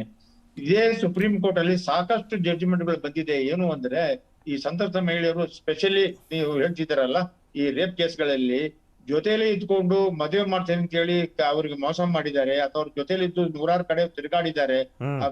ಅಂತ ಸಂದರ್ಭದಲ್ಲಿ ಈ ರೇಪ್ ಕೇಸ್ ತೊಳೆದು ಬರೋದೇ ಇಲ್ಲ ಅಂತ ಹೇಳಿ ಸುಪ್ರೀಂ ಕೋರ್ಟ್ ಇತ್ಯರ್ಥ ಮಾಡಿದ್ದಾರೆ. ಈಗ ಇರೋ ಪ್ರಶ್ನೆ ಇದ್ದಲ್ಲಿ ಈಗ ನೀವು ಸರ್, ಬಟ್ ಅಲ್ಲಿ ಪೀಪಲ್ಸ್ ರೆಪ್ರೆಸೆಂಟೇಷನ್ ಆಕ್ಟ್ ಬರೋದಿಲ್ಲ. ಇಲ್ಲಿ ಅದೂ ಬರ್ತದ ಅಂತ ಮಿಸ್ಯೂಸ್ ಆಫ್ ಆಫೀಸಿಗೆ. It is between two private persons. The dynamics are different, ಮಾನದಂಡಗಳೇ ಬೇರೆ ಅಲ್ಲಿ. ಆದ್ರೆ ಇಲ್ಲಿ ನಾವು ಮಾತನಾಡ್ತಿರೋದು one common person with a people's representative where rules apply differently. Nanaiah sir please. ಅಲ್ಲ, ನಾನು ಅದನ್ನ ಹೇಳಿಕೊಟ್ಟಿದ್ದೆ ನಿಮ್ಮ ಹತ್ರ. ಓಕೆ, ಅದು ಆ ರೀತಿ ಇದೆ. ಎರಡನೇದು ಏನಿದೆ ಅಂತ ಹೇಳಿದ್ರೆ, ಪ್ರಭಾವ ಬೀರಿ ಇಂತಹದ್ದು ಒಂದು ಅವಕಾಶ ಮಾಡಿಕೊಡ್ತೇವೆ ಅಂತ ಹೇಳಿ ಸರ್ಕಾರದ ಅಧಿಕಾರವನ್ನು ದುರುಪಯೋಗ ಮಾಡಿಕೊಂಡು ಇಂತಹದ್ದು ವಿಚಾರ ಮಾಡಿದ್ರೆ ಅದು ವಿಚಾರ ಬೇರೆ ಬರ್ತದೆ. ಆವಾಗ ಚಾರ್ಜ್ ಬರುವ ಅಂತಿಮ ವರದಿ ಬರುವಂತ ಸಾಧ್ಯತೆ ಇದೆ. ಆದರೆ ಈಗ ಈ ವರದಿಯಲ್ಲಿ ಏನೆಲ್ಲ ಕಲೆಕ್ಟ್ ಮಾಡಿದ್ದಾರೆ, ಹೇಗೆಲ್ಲ ಮಾಡಿದ್ದಾರೆ ಅಂತ ಹೇಳಿ ಬಿ ರಿಪೋರ್ಟ್ ಫೈಲ್ ಮಾಡೋದಕ್ಕೆ ಏನೆಲ್ಲ ಮಾಡಿದ್ದಾರೆ ಅಂತ ಹೇಳೋ ವಿಚಾರ ಇದೆಯಲ್ಲ, ಅದು ಪ್ರಾಮುಖ್ಯ. ಅದನ್ನ ನೋಡದೆ ತನಿಖೆಯಲ್ಲಿ ಎಷ್ಟು ಮಟ್ಟಿಗೆ ಆಗಿದೆ ಅಂತ ಹೇಳೋ ವಿಚಾರ ನಾವು ಒಳಗಡೆ ಹೋಗ್ಬೇಕಾಗ್ತದೆ, ಮಾಡಿ ಇತ್ಯರ್ಥ ಮಾಡಬೇಕು. ಅದು ಈಗ ನಾವು ಒಳಗಡೆ ಹೋಗೋದು ಬಿಡೋದು ಇನ್ನೊಂದು ವಿಚಾರ. ಸುಪ್ರೀಂ ಕೋರ್ಟ್ ನಲ್ಲಿ ಮ್ಯಾಟರ್ ಪೆಂಡಿಂಗ್ ಇದೆಯಲ್ಲ, ಅವರು ಇತ್ಯರ್ಥ ಮಾಡ್ತಾರೆ ಅದ್ರ ಬಗ್ಗೆ. ಓಕೆ, ಅಂದ್ರೆ ಬಿ ರಿಪೋರ್ಟಿನ ಅಂಶಗಳು ಏನು ಅಂತ ತಿಳ್ಕೊಳ್ಳೋದಕ್ಕೆ ಸರ್ವೋಚ್ಚ ನ್ಯಾಯಾಲಯಕ್ಕೆ ಅಧಿಕಾರ ಇದೆ. ಯಾಕಂದ್ರೆ ಅದಕ್ಕೆ ಇವತ್ತು ಅಧಿಕೃತ ಮಾನ್ಯತೆ ಸಿಗಲಿಲ್ಲ ಇನ್ನು. ಅದು it has not been submitted in the court. ಯಾಕಂದ್ರೆ ಅದ್ರ ಬಗ್ಗೆನೇ ಒಂದು ಸ್ಟೇ ತಂದಿದ್ದಾರೆ. ನಾನಯ್ಯ ಅವರೇ, ಹೌ ಡಸ್ ದಟ್ ವರ್ಕ್? ಅದೇ, ನಾವು ಸ್ಟೇ ಅಂದ್ರೆ ಫರ್ದರ್ ಪ್ರೊಸೀಡಿಂಗ್ಸ್ ಮಾಡಬಾರದು ಅಂತ ಹೇಳೋ ಉದ್ದೇಶದಿಂದ ತಂದಿದ್ದಾರೆ. ಬಿ ರಿಪೋರ್ಟ್ ಅನ್ನ ಮತ್ತೆ ಪುನಃ ಇಲ್ಲದಿದ್ರೆ ವಾಸ್ತವವಾಗಿ ಏನ್ ಮಾಡ್ತಾರೆ ಅಂತ, ಬಿ ರಿಪೋರ್ಟ್ ಬಂದ್ರೆ ಅಂತ ವಿಚಾರ ಬಂದಾಗ ಏನಾಗ್ತದೆ ಅಂತ ಹೇಳಿದ್ರೆ, ಬಿ ರಿಪೋರ್ಟ್ ಫೈಲ್ ಮಾಡಿದ ತಕ್ಷಣ ಏನ್ ಮಾಡ್ತಾರೆ, ಈ ಯಾರು ಸಂತ್ರಸ್ತರು ಇದ್ದಾರಲ್ಲ ಅವರು ಮತ್ತೆ ಪುನಃ ಅದನ್ನ ಚಾಲೆಂಜ್ ಮಾಡ್ಬೋದು. ಬಿ ರಿಪೋರ್ಟ್ ಅನ್ನ ಚಾಲೆಂಜ್ ಮಾಡಿದರೆ ಕೋರ್ಟ್ ನಲ್ಲಿ ಕಾಗ್ನಿಸ್ ತಗೊಳ್ತಾರೆ, ಅಂದ್ರೆ ಗಣನೆಗೆ ತಗೊಳ್ತಾರೆ. ಗಣನೆಗೆ ತಗೊಂಡ್ರೆ ವಿಚಾರಣೆ ಮಾಡಿ ಮತ್ತೆ ಒಂದು ಪ್ರಿಲಿಮಿನರಿ ಎನ್ಕ್ವೈರಿ ಅಂತ ಹೇಳ್ತಾರೆ. ಪ್ರಿಲಿಮಿನರಿ ಎನ್ಕ್ವೈರಿ ಮಾಡಿ ವಿಚಾರ ಇದ್ದರೆ ಅಂತ ಆರೋಪಿಗಳಿಗೆ ಸಮನ್ಸ್ ಇಶ್ಯೂ ಮಾಡ್ತಾರೆ, ನೋಟಿಸ್ ಇಶ್ಯೂ ಮಾಡ್ತಾರೆ. ಅಂತ ಅವಕಾಶ ಬರಬಾರದು ಅಂತ ಹೇಳೋ ಉದ್ದೇಶದಿಂದ ಇವ್ರು ತಗೊಂಡೋಗ್ಬಿಟ್ಟು ಬಿ ರಿಪೋರ್ಟ್ ಅನ್ನು ಚಾಲೆಂಜ್ ಮಾಡಿ ಸ್ಟೇ ತಗೊಂಡ್ಬಿಡ್ತಾರೆ. Okay, Nanaiah sir, before I let you go, ನನಗೆ ಗೊತ್ತಿದೆ ನಾನು ನಿಮ್ಮ ಹತ್ರ ಕೇಳಿದ್ದು 30 minutes time. My last question for the clarity sake, ನನ್ನ ಕ್ಲಾರಿಟಿ, ನನ್ನ ವೀಕ್ಷಕರ ಕ್ಲಾರಿಟಿಗೆ. ರಾಜ್ಯ ಸರ್ಕಾರದ ಅಂಗಳದಲ್ಲಿ ಚಂಡಿದೆಯಾ? ರಾಜ್ಯ ಸರ್ಕಾರಕ್ಕೆ ಈ ಒಂದು ತನಿಖೆಯನ್ನ ಈ ಹಂತದಲ್ಲಿ ಬಿ ರಿಪೋರ್ಟ್ ರೆಡಿ, ಚಾಲೆಂಜ್ಡ್ ಇನ್ ಸುಪ್ರೀಂ ಕೋರ್ಟ್, ಸುಪ್ರೀಂ ಕೋರ್ಟ್ ಅಲ್ಲಿ ವಿಚಾರಣೆ ಆಗಿಲ್ಲ, ಈ ಹಂತದಲ್ಲಿ ರಾಜ್ಯ ಸರ್ಕಾರ ಈ ಕೇಸನ್ನ CBIಗೆ ವಹಿಸಬಹುದಾ? ಅದೇ, ಆ ವಿಚಾರವನ್ನ ಸುಪ್ರೀಂ ಕೋರ್ಟ್ ರಾಜ್ಯ ಸರ್ಕಾರ ಮಾಡಲಿ ಆಗುದಿಲ್ಲ. ಕಾರಣ ಅಂದ್ರೆ ಇದು subject matter seize supreme court, ಅದು ಸೀಸ್ ಆಗಿ ನಿಂತಿದೆ. ಆ ಕಾರಣದಿಂದ ಈಗ ಅದನ್ನು ಸುಪ್ರೀಂ ಕೋರ್ಟ್ ಅಲ್ಲಿ ಕೊಡುವಂತ ಅಲ್ಲ, ಸೊ ಇದನ್ನ ರಾಜ್ಯ ಸರ್ಕಾರ ಮಾಡ್ಲಿಕ್ಕೆ ಆಗಲ್ಲ. ರೈಟ್, ನಾನಯ್ಯ ಸರ್, ಧನ್ಯವಾದ ನಿಮ್ಮ ಸಮಯಕ್ಕಾಗಿ. ಒಂದು ಕ್ವಿಕ್ ಬ್ರೇಕ್ ಬಂದ ಮೇಲೆ ನಾವು ಚರ್ಚೆ ಮಾಡುವಂತಹ ವಿಷಯ, ಇವತ್ತು ಹೇಳಿದಾರಲ್ಲ CBI ತನಿಖೆ ಆದಾಗ ಕೊಡ್ತೀನಿ ಅಂತ. ಆದಾಗ ಅಂದ್ರೆ ಆಗುತ್ತೆ ಅನ್ನೋ ಗ್ಯಾರಂಟಿ ಕೊಟ್ಟವ್ರು ಯಾರು? ರಮೇಶ್ ಜಾರಕಿಹೊಳಿ ಅವ್ರಿಗೆ. ಇನ್ನು ಸರ್ಕಾರ, ವೆಲ್ಕಮ್ ಬ್ಯಾಕ್. ರಮೇಶ್ ಜಾರಕಿಹೊಳಿ ಅವರ ಪತ್ರಿಕಾಗೋಷ್ಠಿಯ ನಂತರ ಅದಕ್ಕೊಂದು ತಿರುಗುತ್ತರ ಕೊಡೋದಕ್ಕೆ ಚಂದ್ರರಾಜ್ ಹಟ್ಟಿಹೊಳಿ ಅವರು ಮಾಧ್ಯಮದ ಮುಂದೆ ಬಂದರು. ಇವರು ಶಾಸಕಿ ಲಕ್ಷ್ಮೀ ಹೆಬ್ಬಾಳ್ಕರ್ ಅವರ ಸಹೋದರರು, ಮೇಲ್ಮನೆಯ ಸದಸ್ಯರು. ನಮಸ್ಕಾರ ಚಂದ್ರರಾಜ್ ಹಟ್ಟಿಹೊಳಿ ಅವರೇ, ನಿಖಿಲ್ ಮಾತಾಡ್ತೀನಿ, ಸ್ವಾಗತ ನಿಮಗೆ ನ್ಯೂಸ್ 18ಗೆ. ನನ್ನ ಧ್ವನಿ ಕೇಳ್ತಿದ್ಯಾ ನಿಮಗೆ? ನಮಸ್ಕಾರ. ನಮಸ್ಕಾರ ಸರ್, ನನ್ನ ಧ್ವನಿ ತಮ್ಗೆ ಕೇಳಿಸ್ತಾ ಇದೆಯಾ? ಕೇಳ್ತಿದೆ ಸರ್, ಕೇಳ್ತಿದೆ ಕ್ಲಿಯರ್. ಸರ್, ನೀವು ಹೇಳಿದ್ರಿ ರಮೇಶ್ ಜಾರಕಿಹೊಳಿ ಅವರು ಒಂದಷ್ಟು ಸುಳ್ಳುಗಳನ್ನ ಹೇಳ್ಬಿಟ್ಟಿದ್ದಾರೆ. ಬಿ ಫಾರ್ಮ್ ಬಗ್ಗೆ ಸುಳ್ಳು ಹೇಳಿದ್ರು. ಅವತ್ತಿನ ದಿನ ರಾಜ್ಯಾಧ್ಯಕ್ಷರು ಇದ್ದಿದ್ದು DK ಶಿವಕುಮಾರ್ ಅವರಲ್ಲ, ಅವತ್ತಿನ ದಿನ ರಾಜ್ಯಾಧ್ಯಕ್ಷರು ಇದ್ದಿದ್ರು ಪರಮೇಶ್ವರ್ ಅವರು. ಇನ್ನೂ ಒಂದು ಮಾತು ಹೇಳಿದ್ರಿ, ನಿಮ್ಮನ್ನ ಅವರು ಪಕ್ಷ ಬಿಡ್ಲಿಕ್ಕೆ ಒತ್ತಾಯ ಮಾಡಿದ್ರು, ನೀವು ಬಿಡೋದಿಲ್ಲ ಅಂದ್ರಿ, ಹಾಗಾಗಿ ಒಂದು ವೈಷಮ್ಯ ವೈರತ್ವ ಬೆಳೀತಾ ಬಂತು ಅಂತ. ಈಗ ಪ್ರಶ್ನೆ ಇರೋದು, ಅವತ್ತಿನ ದಿನ ವೈಷಮ್ಯ ವೈರತ್ವ ಅನ್ನೋದು ನೀವೇನು ಹೇಳಿದ್ರಿ, ವೈಷಮ್ಯ ಅನ್ನೋದು ಎರಡು ಕಡೆಯಿಂದ ಆಗುತ್ತೆ. ನಾನು ನಿಮ್ಮನ್ನ ದ್ವೇಷಿಸ್ತೀನಿ ಆದರೆ ನೀವು ನನ್ನನ್ನು ಪ್ರೀತಿಸ್ತೀರಿ ಅನ್ನೋ ಈಕ್ವೇಷನ್ ಇವತ್ತಿನ ಪ್ರಪಂಚದಲ್ಲಿ ಇಲ್ಲ. ಹಾಗಾಗಿ ವೈರತ್ವ ಎರಡೂ ಕಡೆ ಇತ್ತು ಅಂದರೆ ರಮೇಶ್ ಜಾರಕಿಹೊಳಿ ಅವರು ಮಾಡ್ತಿರುವಂಥ ಆರೋಪಕ್ಕೆ ಒಂದು ಅರ್ಥ ಸಿಕ್ಕಂಗಾಯ್ತಾ ಅಂತ. ಅಂದರೆ ಆ ಷಡ್ಯಂತ್ರದಲ್ಲಿ ಶಾಸಕಿ ಲಕ್ಷ್ಮಿ ಅವರ ಪಾತ್ರ ಇದೆ ಅನ್ನೋ ಆರೋಪವನ್ನು ಮಾಡ್ತಿದ್ದಾರಲ್ಲ, ಅದಕ್ಕೆ ಆ ವೈಷಮ್ಯನೇ ಕಾರಣ ಅನ್ನೋದಾ ಅಂತ ನಾವು ಅನ್ಕೋಬೋದಾ ಅಂತ.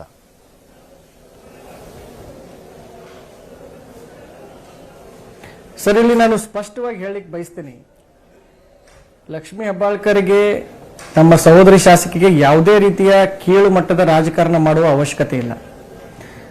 ಅವರು ಜನರ ಮನಸ್ಸನ್ನು ಗೆದ್ದು, ಜನರ ನಡುವೆ ಇದ್ದು, ಜನರ ಕಷ್ಟಗಳನ್ನ ತಿಳ್ಕೊಂಡು ಅವರ ಸೇವೆ ಮಾಡಿ ಇವತ್ತು MLA ಆಗಿದ್ದಾರೆ. ಯಾವತ್ತು 2018ರಲ್ಲಿ ಅವರು MLA ಆಗಿ ಆರಿಷ್ ಬಂದರು.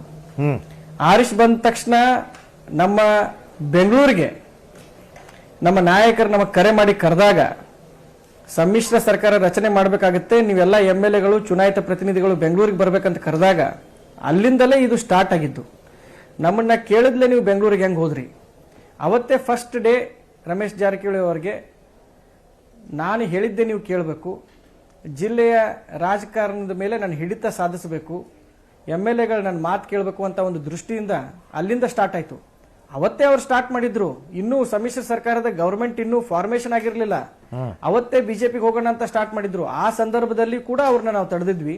ನಂತರ ಯಾವತ್ತು ಇದು ಒಂದು ಮುಖ್ಯ ವಾಹಿನಿಗೆ ಬರ್ಲಿಕ್ಕೆ ಸ್ಟಾರ್ಟ್ ಆಯ್ತು, ಆ ಸಂದರ್ಭದಲ್ಲಿ ಡಿಸ್ಕಷನ್ ಅಲ್ಲಿ ನಾವು ಕ್ಲಿಯರ್ ಆಗಿ ಹೇಳಿದ್ವಿ, ನೋಡಿ ಸರ್, ನಾವು ಯಾವುದೇ ಪರಿಸ್ಥಿತಿಯಲ್ಲಿ ಕಾಂಗ್ರೆಸ್ ಗವರ್ಮೆಂಟ್ ನ ಬಿಟ್ಟು ಬರ್ಲಿಕ್ಕೆ ಸಾಧ್ಯ ಇಲ್ಲ, ಕಾಂಗ್ರೆಸ್ ಪಕ್ಷವನ್ನು ಬಿಟ್ಟು ಬರ್ಲಿಕ್ಕೆ ಸಾಧ್ಯ ಇಲ್ಲ, ನೀವು ಈ ರೀತಿ ಕೆಲಸ ಮಾಡ್ಲಿಕ್ಕೆ ಹೋಗಬೇಡಿ ಅಂತ ಹೇಳಿದಂತ ಸಂದರ್ಭದಲ್ಲಿ ರಮೇಶ್ ಜಾರಕಿಹೊಳಿ ಅವರು ಅವತ್ತಿಂದ ನಮ್ಮ ಮೇಲೆ ಕೋಪ ಸಾಧಿಸ್ಲಿಕ್ಕೆ ಸ್ಟಾರ್ಟ್ ಮಾಡಿದ್ರು. ಇವತ್ತು ಅವ್ರು ಏನೇನು ಹೇಳಿಕೆ ಕೊಟ್ಟಿದ್ದಾರೆ, ಎಲ್ಲ ಪರ್ಸನಲ್ ಇದೆ, ಆದಿದೆ, ಈದಿದೆ, ಎಲ್ಲ ಸುಳ್ಳು ಹೇಳ್ತಾ ಇದ್ದಾರೆ. ಮುಂಚೆ ಅವ್ರು ಸುಳ್ಳು ಹೇಳ್ತಾ ಇರಲಿಲ್ಲ. ನಾನು ಈ ಹಿಂದೆನೂ ಮಾಧ್ಯಮಗೋಷ್ಠಿಯಲ್ಲಿ ಹೇಳಿದ್ದೀನಿ, ಈಗಲೂ ಹೇಳ್ತಾ ಇದ್ದೀನಿ, ನಾನು ಅನೇಕ ವರ್ಷಗಳಿಂದ ರಮೇಶ್ ಜಾರಕಿಹೊಳಿ ಅವ್ರನ್ನ ಬಲ್ಲೆ. ಅವರು ಸತ್ಯದ ಪರವಾಗಿ ಹೋರಾಟ ಮಾಡಿದವರು. ಏನಕ್ಕೆ ಈ ರೀತಿ ಸುಳ್ಳು ಮಾತಾಡ್ತಾ ಅಡ್ಡಾಡ್ತಾ ಇದ್ದಾರೆ ನನಗೆ ಗೊತ್ತಾಗ್ತಾ ಇಲ್ಲ. ಸ್ವಯಂಕೃತ ಅಪರಾಧದಿಂದ ಯಾವತ್ತು ಅವ್ರ ಮಂತ್ರಿ ಸ್ಥಾನವನ್ನು ಕಳ್ಕೊಂಡ್ರು, ಅವತ್ತಿನಿಂದ ಹತಾಶರಾಗಿದ್ದಾರೆ. ಹತಾಶ ಮನೋಭಾವನೆಯಿಂದ ಯಾವುದೋ ಒಂದು ರೀತಿಯಲ್ಲಿ ಮತ್ತೆ ನಾನು ಮುಖ್ಯವಾಹಿನಿಗೆ ಬರಬೇಕು, ಏನೋ ಗೊತ್ತಿಲ್ಲ, ಲಕ್ಷ್ಮೀ ಹೆಬ್ಬಾಳ್ಕರ್ ವಿರುದ್ಧ ಆಗಾಗ ಅವ್ರ ಹೇಳಿಕೆಗಳನ್ನ ಕೊಡ್ತಾ ಬರ್ತಾ ಇದ್ದಾರೆ. ಆ ಹೇಳಿಕೆಗಳನ್ನ ಅವ್ರು ನಿಲ್ಲಿಸಬೇಕು, ನಾನು ಖಂಡಿಸ್ತೀನಿ. ಅಲ್ಲ, ಒಂದು ಕಡೆ ಬಿ ರಿಪೋರ್ಟ್ ಇದೆ, ಇನ್ನೊಂದು ಕಡೆ ಚಂದ್ರರಾಜ್ ಅವ್ರು ಹೇಳ್ತಿದ್ದೀರಿ ಸ್ವಯಂಕೃತ ಅಪರಾಧ ಅಂತ. ಅಂದ್ರೆ ಒಂದು ಕಡೆ ಬಿ ರಿಪೋರ್ಟ್ ಇದೆ, ಅದು ಕೋರ್ಟಲ್ಲಿ ಚಾಲೆಂಜ್ ಆಗಿದೆ, ಅದು ಬೇರೆ ಪ್ರಶ್ನೆ. SIT ತನಿಖೆ ಮಾಡ್ತು, ನಿಮಗೂ ಗೊತ್ತಿದೆ. 2-3 ಪ್ರಕರಣಗಳ ತನಿಖೆನ ಆಯ್ತು. ಸಂಕೇತ್ ಚಣಿಗೆ ಅವರು ನಿಮ್ಮ ಪಕ್ಷದ ಸಹೋದ್ಯೋಗಿ ಅವರು ಹೇಳ್ತಿದ್ದಾರೆ,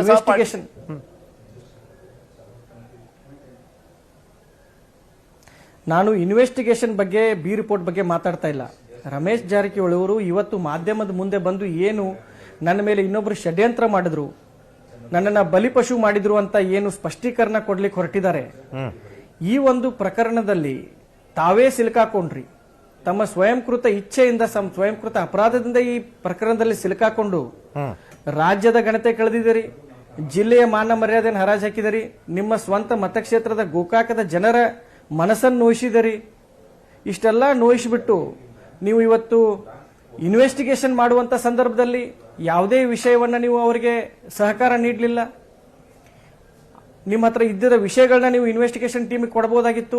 ಪೊಲೀಸರ ಮುಂದೆ ನೀವು ಸಾಕಷ್ಟು ವಿಷಯಗಳನ್ನ ಮುಚ್ಚಿಟ್ಟಿದ್ದೀರಿ. ಯಾಕಂದ್ರೆ ಇವಾಗ ನೀವು ಮಾಧ್ಯಮದ ಮುಂದೆ ಬಂದು 100 CD ಇದೆ, ಆ ಆಡಿಯೋ ಇದೆ, ಇವಾಗ ನೀವು ಇನ್ವೆಸ್ಟಿಗೇಷನ್ ಟೈಮಲ್ಲಿ ಕೊಡಬಹುದಾಗಿತ್ತು. ಇದನ್ನೆಲ್ಲ ಬಿಟ್ಟು ಚುನಾವಣೆ ಸಂದರ್ಭದಲ್ಲಿ ನೀವು ನಮ್ಮ ನಾಯಕರ ಒಂದು ಹೆಸರನ್ನ ಕೆಡಿಸಲಿಕ್ಕೆ ವ್ಯವಸ್ಥಿತವಾಗಿ ಪತ್ರಿಕಾಗೋಷ್ಠಿಯನ್ನು ಕರೆದ್ಬಿಟ್ಟು, ಸುದ್ದಿಗೋಷ್ಠಿಯನ್ನು ಕರೆದ್ಬಿಟ್ಟು ತಾವು ಏನ್ ಮಾಡ್ಲಿಕ್ಕೆ ಹೊರಟಿದ್ದೀರಿ, ಇದು ಒಳ್ಳೆಯದಲ್ಲ, ಇದು ಒಳ್ಳೆಯ ಬೆಳವಣಿಗೆ ಅಲ್ಲ. ಚಂದ್ರರಾಜ್ ಅವರು ಟೈಮಿಂಗ್ ಬಗ್ಗೆ ಮಾತನಾಡ್ತಿದ್ದೀರಿ. DK ಶಿವಕುಮಾರ್ ಸಾಹೇಬರು ಅರೆಸ್ಟ್ ಆಗ್ಬಿಡ್ತಾರೆ. ಅಲ್ಲ, ಚಂದ್ರರಾಜ್ ಅವರು ನೀವು ಟೈಮಿಂಗ್ ಬಗ್ಗೆ ಮಾತನಾಡ್ತಿದ್ದೀರಿ. ಇಲ್ಲಿವರೆಗೂ ಯಾಕೆ ಕೊಡ್ಲಿಲ್ಲ, ಈಗ ಬಂದು ಮಾಡಿದ್ರಿ ಅಂತ. ಅದೇ ಟೈಮಿಂಗ್ ಬಗ್ಗೆ ಅವರು ಪ್ರಶ್ನೆ ಮಾಡ್ತಾರೆ. ಇಲ್ಲ ನನ್ನ ಜೊತೆ ಬಿಜೆಪಿಯ ನಿಮ್ಮ ಮೇಲ್ಮನೆ ಸದಸ್ಯತ್ವದ ಸಹಯೋಗಿ ಸಹಪಾಠಿಯಾದ ಡಾಕ್ಟರ್ ತೇಜಸ್ವಿನಿ ಕೂಡ ಇದ್ದಾರೆ. ನೋಡಿ, ಟೈಮಿಂಗ್ ಬಗ್ಗೆ ಪ್ರಶ್ನೆ ಅವತ್ತು ಬಂದಿತ್ತು. ರಮೇಶ್ ಜಾರಕಿಹೊಳಿ ಪಕ್ಷ ಒಡೆದ್ರು, ರಮೇಶ್ ಜಾರಕಿಹೊಳಿ ಸರ್ಕಾರ ಬೀಳಿಸಿದ್ರು, ರಮೇಶ್ ಜಾರಕಿಹೊಳಿ ಬಾಂಬೆ ಗ್ಯಾಂಗನ್ನು ಮ್ಯಾನೇಜ್ ಮಾಡಿದ್ರು. ಹಾಗಾಗಿ ರಮೇಶ್ ಜಾರಕಿಹೊಳಿ ಅವರ ವಿರುದ್ಧ ಈ ಷಡ್ಯಂತ್ರ, ಮತ್ತೊಮ್ಮೆ ಆ ಷಡ್ಯಂತ್ರದ ಟೈಮಿಂಗ್ ಹಾಗೂ ಅನ್ಕೋಬೋದಾ ಅಂತ ರಾಜ್ಯದ ಜನತೆ ಪರವಾಗಿ ನಾನು ಕೇಳ್ತಿದ್ದೀನಿ. ಚಂದ್ರರಾಜ್ ಅವರೇ, ರಾಜಕೀಯ ವೈರತ್ವ ಏನೇ ಇರ್ಬೋದು, ಆದರೆ ಸಮಾಜದ ನೈತಿಕತೆ ಅನ್ನೋದು ಒಂದೇ ದೃಷ್ಟಿ ಅಲ್ವಾ? ನನ್ನ ಸ್ಪಷ್ಟೀಕರಣ ಇಷ್ಟೇ. ವೈಯಕ್ತಿಕ ಹೇಳಿಕೆಗಳನ್ನು ಕೊಡುವುದನ್ನು ಬಿಟ್ಟು ರಾಜ್ಯ ಹಾಗೂ ಜಿಲ್ಲೆಯ ಜನರ ಹಿತದೃಷ್ಟಿಯಿಂದ, ಯಾಕಂದ್ರೆ ಜನ ನಮ್ಮನ್ನು ಎತ್ತಿ ನೋಡ್ತಾ ಇದ್ದಾರೆ, ನಾವು ಯಾವ ರೀತಿ ಜನಪ್ರತಿನಿಧಿಗಳು ನಡ್ಕೊಳ್ತಾ ಇದೀವಿ. ಎಲ್ಲೋ ಒಂದ್ ಕಡೆ ರಾಜಕಾರಣಿಗಳ ಮೇಲೆ, ರಾಜಕಾರಣದ ಮೇಲೆ, ಈ ವ್ಯವಸ್ಥೆ ಮೇಲೆ ಜನರು ವಿಶ್ವಾಸವನ್ನ ಕಳೆದುಕೊಳ್ತಾ ಇದ್ದಾರೆ. ಅಂತ ಪರಿಸ್ಥಿತಿಯಲ್ಲಿ ಈ ರೀತಿಯ ಬಹಿರಂಗ ಚರ್ಚೆಗಳು, ಈ ರೀತಿಯ ಸುದ್ದಿ ಅಂದ್ರೆ ಒಂದು ಹಿತಕರವಾದಂತ ಆರೋಗ್ಯಕರವಾದ ಚರ್ಚೆಗಳಾಗಲಿ, ಈ ರೀತಿ ವೈಯಕ್ತಿಕ ಚರ್ಚೆಗಳನ್ನ ನಾವು ಮಾಧ್ಯಮದಲ್ಲಿ ಮಾಡುವ ಮೂಲಕ ಜನತೆಗೆ ಯಾವ ಸಂದೇಶ ಕೊಡಲಿಕ್ಕೆ ರಮೇಶ್ ಜಾರಕಿಹೊಳಿ ಹೊರಟಿದ್ದಾರೆ? ಒಂದು, ನಿಮಗೆ ಅನ್ಯಾಯ ಆಗಿದೆ, ಅದನ್ನ ಹೋಗ್ಬಿಟ್ಟು ಸೂಕ್ತ ವೇದಿಕೆಯಲ್ಲಿ ಚರ್ಚೆ ಮಾಡಿ ನಿಮ್ಮ ಹತ್ರ ಇರುವಂತಹ ದಾಖಲೆಗಳನ್ನು ಒದಗಿಸಿಕೊಳ್ಳುವ ಕೆಲಸ ಮಾಡಿ. ಜನತೆಯ ಮುಂದೆ ಈ ರೀತಿ ಬಂದು ಈ ಒಂದು ವ್ಯವಸ್ಥೆಗೆ, ಈ ಒಂದು ಸಿಸ್ಟಮ್ಗೆ ಕೆಟ್ಟ ಹೆಸರು ತರುವಂತ ಕೆಲಸವನ್ನ ಮಾಡಬಾರ್ದಂತ ಒಂದು ವಿನಂತಿಯನ್ನ ಮಾಡ್ಕೊಳ್ಳಿಕ್ ಬಯಸ್ತೀನಿ ಸರ್. ಮೇಡಮ್, ನಿಖಿಲ್, ನಾನು ಗಮನಿಸ್ತಾ ಇದ್ದೆ, ಚಂದ್ರರಾಜ್ ಅವರು ಯುವ ರಾಜಕಾರಣಿ ಇದ್ದಾರೆ, ಅವರು ಬೆಳೀತಕ್ಕಂಥ ರಾಜಕಾರಣಿ. ಬಲ್ಲೆ ನಾನು ರಾಜಕಾರಣವನ್ನ ಮತ್ತು ರಾಜಕಾರಣಿಗಳ ಹಿನ್ನೆಲೆಯನ್ನ 35 ಇಯರ್ಸಿಂದ ನಾವು ಬಲ್ಲೆವು, ನಾವು ನೀವೆಲ್ಲ ಬಲ್ಲೆವು. ಅವ್ರು ಹೇಳಿದ ಪ್ರತಿಯೊಂದು ವಾಕ್ಯದಲ್ಲಿ, ಪ್ರತಿಯೊಂದು ಶಬ್ದದಲ್ಲಿ ರಮೇಶ್ ಜಾರಕಿಹೊಳಿಯವರನ್ನ ಅಪರಾಧಿ ಮಾಡಿ ಅವರು ಕಂಪ್ಲೀಟ್ ಜನರಿಗೆ ಕೆಟ್ಟ ಹೆಸರು ತಂದಿದ್ದಾರೆ, ರಾಜ್ಯಕ್ಕೆ ಕೆಟ್ಟ ಹೆಸರು ತಂದಿದ್ದಾರೆ. ವಿಷಯ ಅದಲ್ಲ. ಅವರ ಬಳಿ ಇನ್ನೂ ನನ್ನ ವಿರುದ್ಧ ಷಡ್ಯಂತ್ರ ಮಾಡಲಾಗಿದೆ, ಅದಕ್ಕೆ ಸಾಕ್ಷಿ ಬಿಡ್ತಾ ಇದ್ದೀನಿ, ನನ್ನನ್ನು ನೇರವಾಗಿ ಟಾರ್ಗೆಟ್ ಮಾಡಿ ಇಂಥ 100 ಸಿಡಿಗಳಿದೆ, ಇದು ಗಂಭೀರವಾದಂಥ ವಿಚಾರ. ಆ ಮನುಷ್ಯ ನೇರವಾಗಿ ಮಾತನಾಡ್ಬೋದು, ಸರಿ ತಪ್ಪು ತರ್ಕ ಮಾಡ್ತಾ ಇಲ್ಲ, ಆದ್ರೆ ಕುತಂತ್ರಿ ಅಂತ ಅನ್ಸಲ್ಲ. ರಮೇಶ್ ಜಾರಕಿಹೊಳಿ ಹುಂಬ ಅಂತ ಅನ್ಸುತ್ತೆ. ನೀವು ನಿಮ್ಮ ಪಕ್ಷ ಅಪರಾಧಿ ಅಂತ ಹೆಂಗ್ ಕರೆದ್ರು, ಅಪರಾಧ ಅಂತ ಹೆಂಗ್ ಕರೆದ್ರು? ಬಿ ರಿಪೋರ್ಟ್ ಅನ್ನ ಚಾಲೆಂಜ್ ಮಾಡೋದ್ರಿಂದ ಮತ್ತೆ ಕಾಂಗ್ರೆಸ್ ಪಾರ್ಟಿ ಎಷ್ಟು ಆಕ್ಟಿವ್ ಆಗಿತ್ತು ಅವರ ಇಡೀ ತನಿಖಾ ಪ್ರಕರಣದ ಸಂದರ್ಭದಲ್ಲಿ ತಾವು ನೋಡಿದಿರಲ್ವಾ?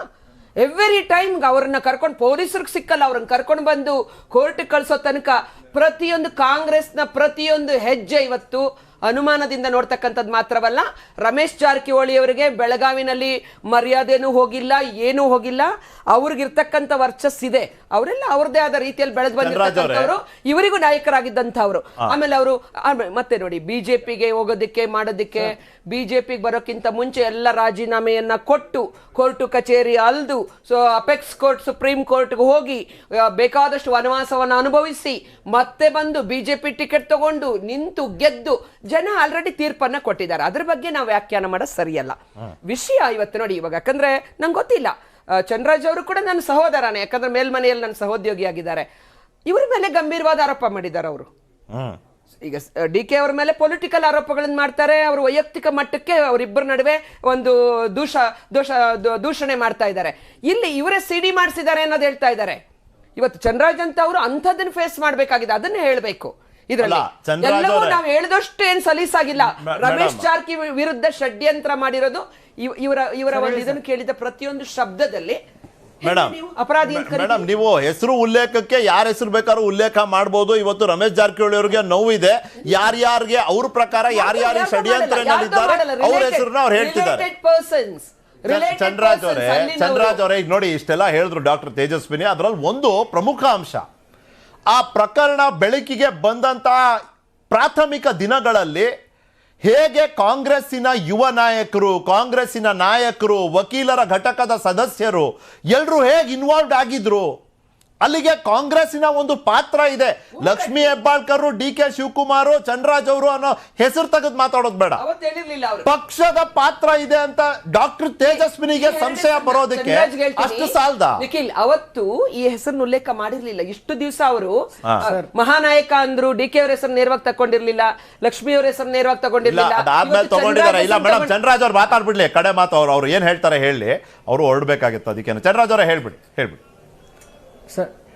ಸರ್ ನಾನು ನನ್ನ ಬಗ್ಗೆ ನಮ್ಮ ಸಹೋದರಿಯವರ ಬಗ್ಗೆ ವೈಯಕ್ತಿಕವಾಗಿ ಏನು ಟೀಕೆಗಳನ್ನು ಮಾಡಿದ್ರು ರಮೇಶ್ ಜಾರಕಿಹೊಳಿ ಅವರು, ಆ ಒಂದು ಟೀಕೆಗಳಿಗೆ ಉತ್ತರ ಕೊಡಬಹುದು. ಪಕ್ಷ ಅಂತ ಬಂದಾಗ ಪಕ್ಷದ ವಕ್ತಾರರು ಸೂಕ್ತವಾಗಿ ಇದಕ್ಕೆ ಉತ್ತರ ಕೊಡಬಹುದು. ನಾನು ಅದಕ್ಕೆ ಉತ್ತರ ಕೊಡೋದು ತಪ್ಪಾಗುತ್ತೆ. ನಮ್ಮ ವೈಯಕ್ತಿಕ ನಿಲುವು, ರಮೇಶ್ ಜಾರಕಿಹೊಳಿ ಅವರು ಏನು ಇವತ್ತು ಶಾಸಕಿಯವರ ಮೇಲೆ ಏನು ಆರೋಪಗಳನ್ನು ಮಾಡಿದ್ದಾರೆ ಅದರಲ್ಲಿ ಯಾವುದೇ ಸತ್ಯಾಂಶ ಇಲ್ಲ. ಅವರು ಮಾಡಿರುವ ಆರೋಪಗಳು ಸತ್ಯಕ್ಕೆ ದೂರವಾದದ್ದು. ಲಕ್ಷ್ಮೀ ಹೆಬ್ಬಾಳ್ಕರ್ ಅವರು ಒಬ್ಬ ಪ್ರಬುದ್ಧ ರಾಜಕಾರಣಿ, ಸುಶಿಕ್ಷಿತ ರಾಜಕಾರಣಿ. ಅಂದ ತಕ್ಷಣ ಇನ್ನೊಬ್ರು ಪ್ರಬುದ್ಧರಿಲ್ಲ, ಸುಶಿಕ್ಷಿತರಿಲ್ಲ ಅಂತ ನಾನು ಆರೋಪ ಮಾಡ್ತಾ ಇಲ್ಲ.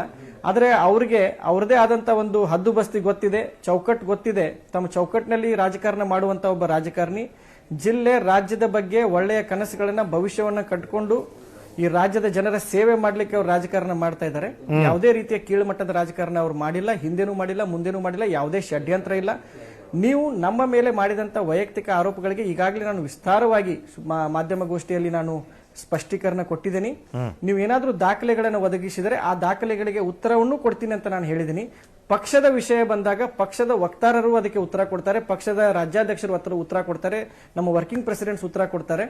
ತೇಜಸ್ವಿ ಮೇಡಮ್ ಅವ್ರ ಜೊತೆ ಪಕ್ಷದ ವಿಷಯದಲ್ಲಿ ಚರ್ಚೆಗೆ ತಗಲಾಕೊಂಡು ನಾನು ಆ ವಿಷಯಕ್ಕೆ ಹೋಗೋದಿಲ್ಲ. ನಮ್ಮ ವೈಯಕ್ತಿಕ ವಿಚಾರಗಳು ಏನು ಆರೋಪ ಮಾಡಿದ್ದಾರೆ ಅದಕ್ಕೆ ಕೇಳಿದ್ರೆ ನಾನು ಸರಿಯಾಗಿ ಉತ್ತರ ಕೊಡ್ತೀನಿ ಅಂತ ಈ ಸಂದರ್ಭದಲ್ಲಿ ಹೇಳಿಕ್ ಬಯಸ್ತೀನಿ. ಅಲ್ಲ, ಬಹಳ ಕೇರ್ಫುಲ್ ಆಗಿ ವರ್ಕಿಂಗ್ ಪ್ರೆಸಿಡೆಂಟ್ ಅಂದಿದ್ದೀರಿ, ಅಲ್ಲಿ ಸತೀಶ್ ಜಾರಕಿಹೊಳಿ ಹೆಸರನ್ನ ಕೂಡ ಸೇರಿಸಿದ್ದೀರಿ. ಚಂದ್ರರಾಜ್ ಅವರೇ, ನಿಮ್ಮ ಸಮಯಕ್ಕಾಗಿ ಧನ್ಯವಾದ. ಮತ್ತೊಮ್ಮೆ ನಿಮಗೂ ಸಮಯ ಇದ್ದಾಗ ನಾವು ಚರ್ಚೆ ಮಾಡೋಣ ಇದೇ ವಿಷಯವನ್ನ. Thanks for your time sir. Thank you. ಇನ್ನ ಹೈಕೋರ್ಟ್ನ ವಕೀಲರಾದ ಸುನೀಲ್ ಕುಮಾರ್ ಅವರು ಈಗ ನಮ್ಮ ಜೊತೆ ಇದ್ದಾರೆ. ಸಂಕೇತ್ ಏಣಿಗೆ ಅವರು ಕಾಂಗ್ರೆಸ್ ವಕ್ತಾರರು ಅವರು ಇದ್ದಾರೆ. ಸುನೀಲ್ ಸರ್, ಈಗ ಪ್ರಶ್ನೆ ಬರೋದು ಇಲ್ಲೇ ಆಯ್ತಾ, who is the victim, who is the accused, ಅದೇ ಗೊತ್ತಾಗ್ತಾ ಇಲ್ಲ ನಮಗೆ. ಅದು ಒಂದು ಭಾಗ. ಇಲ್ಲಿ CBI ತನಿಖೆಗೆ ಪದೇ ಪದೇ ಬೇಡಿಕೆ ಇಡ್ತಿರೋದ್ರ ಹಿಂದೆ ಪೊಲಿಟಿಕಲ್ ರೀಸನ್ ಬಿಟ್ಟು the merits of the case ಅಂತೀವಲ್ಲ, ಆ ಪ್ರಕರಣಕ್ಕೂ ಒಂದು ಅರ್ಹತೆ ಇರಬೇಕಲ್ಲ, ಅವಶ್ಯಕತೆ ಇರಬೇಕಲ್ಲ. ಇದೇನು ಮಲ್ಟಿ ಸ್ಟೇಟು, ಮಲ್ಟಿ ಕಂಟ್ರಿ ಈ ರೀತಿ ನಡೀತಾ? ಹೌದಪ್ಪ, ಕರ್ನಾಟಕದ ಪೊಲೀಸಿನ ವ್ಯಾಪ್ತಿಯನ್ನು ಮೀರಿದಂಥ ಪ್ರದೇಶಗಳಲ್ಲೂ ಈ ಒಂದು ಪ್ರಕರಣಕ್ಕೆ ಸಂಬಂಧಪಟ್ಟ ಘಟನೆಗಳು ನಡೆದೋದ್ವು ಅನ್ನೋ ಥರ ಇತ್ತಾ? ಬೇರೆ ಇನ್ಯಾವ ಗ್ರೌಂಡ್ಸ್ ಮೇಲೆ ಕೊಡ್ಬೇಕಿದ್ದೀನ CBIಗೆ ಸುನಿಲ್ ಅವರೇ? ಹೌದು ನಿಖಿಲ್, ನೀವು ಹೇಳಿದ್ ಕರೆಕ್ಟ್. ಸೊ ಇದು ಎಲ್ಲೋ ಒಂದ್ ಕಡೆ ಈ ಇಬ್ಬರ ನಾಯಕರ ವೈಯಕ್ತಿಕ ವರ್ಚಸ್ಸಿನ ಒಂದು ದೊಡ್ಡ ಸಂಘರ್ಷ ಸಾಮಾಜಿಕವಾಗಿ ಮುಂದೆ ಬಂದಿದೆ ಅಂತ ಅನ್ಸುತ್ತೆ. CBI ಪದೇ ಪದೇ CBI ಇನ್ವೆಸ್ಟಿಗೇಷನ್ ಕೊಡ್ಬೇಕು, CBI ಇನ್ವೆಸ್ಟಿಗೇಷನ್ ಮಾಡಿಸ್ತೀನಿ ಅಂತ ಹೇಳ್ತಾರೆ. ನಿಖಿಲ್, ಒಂದು ಆಶ್ಚರ್ಯವಾದ ಸಂಗತಿ ಅಂದ್ರೆ ಅವರು CBI ಇನ್ವೆಸ್ಟಿಗೇಷನ್ ಕೊಡ್ಲಿಕ್ಕೆ ಯಾವ ರೂಟ್ ಅನ್ನ ಫಾಲೋ ಮಾಡ್ಬೇಕು ಅದನ್ನ ಅವ್ರು ಮಾಡ್ತಿಲ್ಲ. ಅವ್ರೇನಾದ್ರೂ ಮುಖ್ಯಮಂತ್ರಿಗಳನ್ನ ಭೇಟಿ ಮಾಡಿ ಒಂದು ಅರ್ಜಿಯನ್ನ ಕೊಟ್ಟು CBI ಕೊಡಿ ಅಂತ ಕೇಳಿದಾರ, ಅಥವಾ ಹೈಕೋರ್ಟ್ ನಲ್ಲಿ ಒಂದು ಪಿಟಿಷನ್ ಅನ್ನ ಹಾಕಿ ದಯವಿಟ್ಟು CBI ಇನ್ವೆಸ್ಟಿಗೇಷನ್ ಕೊಡಿ, ನನಗೆ ಇನ್ನ ನ್ಯಾಯ ಸಿಕ್ಕಿಲ್ಲ, ಇನ್ವೆಸ್ಟಿಗೇಷನ್ ತುಂಬಾ ಡಿಲೇ ಆಗಿದೆ ಅಂತ ಹೇಳ್ತಿದಾರ, ಅದು ಮಾಡಿಲ್ಲ. ಬರೀ ನೀವು ಪ್ರೆಸ್ ಕಾನ್ಫರೆನ್ಸ್ ಅಲ್ಲಿ ಬಂದು ಇಲ್ಲ ನಾನು ಕಾಯ್ತಿದ್ದೆ, ದ ವೆರಿ ಟೈಮಿಂಗ್, ಆಗ್ಲಿ ನೀವು ಒಂದು ವರ್ಡ್ ಅನ್ನು ಯೂಸ್ ಮಾಡಿದ್ರೆ, the timing in which he is exposing everything, ಅದು ಏನಾಗುತ್ತೆ ಸಾಕಷ್ಟು ಅನುಮಾನಗಳಿಗೆ ಎಡೆ ಮಾಡ್ಕೊಡ್ತದೆ. ನಿಮ್ಗೆ ನಿಜವಾಗ್ಲೂ ತಮ್ಮ ವರ್ಚಸ್ಸಿನ ಮೇಲೆ ನಿಜವಾಗ್ಲೂ ಅವ್ರ ಹಾನಿಕಾರಕವಾದಂತ ಒಂದು ಸಂಗತಿ ನಡೆದಿದೆ ಅನ್ನೋದಾದ್ರೆ ದಯವಿಟ್ಟು ತಾವು ಡಿಫಾಮೇಷನ್ ಕೇಸ್ ಅನ್ನು ಕೂಡ ಹಾಕ್ಬೋದು. ಸರ್, ಇಲ್ಲಿ ಹೈಕೋರ್ಟ್ ಹೋಗೋದಕ್ಕೆ ಅವಕಾಶ ಇದೆಯಾ ಸರ್? ಯಾಕಂದ್ರೆ ಇದು ಬಿ ರಿಪೋರ್ಟ್ ಫೈಲ್ ಆಗಬೇಕಾಗಿತ್ತು, ಅದು ಚಾಲೆಂಜ್ ಮಾಡಿದ್ದಾರೆ ಸುಪ್ರೀಂ ಕೋರ್ಟ್ ಅಲ್ಲಿ. So basically the entire case has now shifted to the supreme court. Is that right?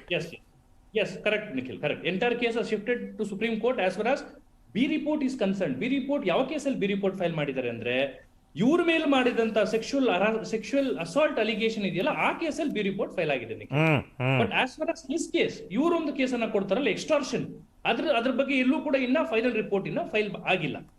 So a delay is also sufficient ground for us to again approach the High Court or the Supreme Court.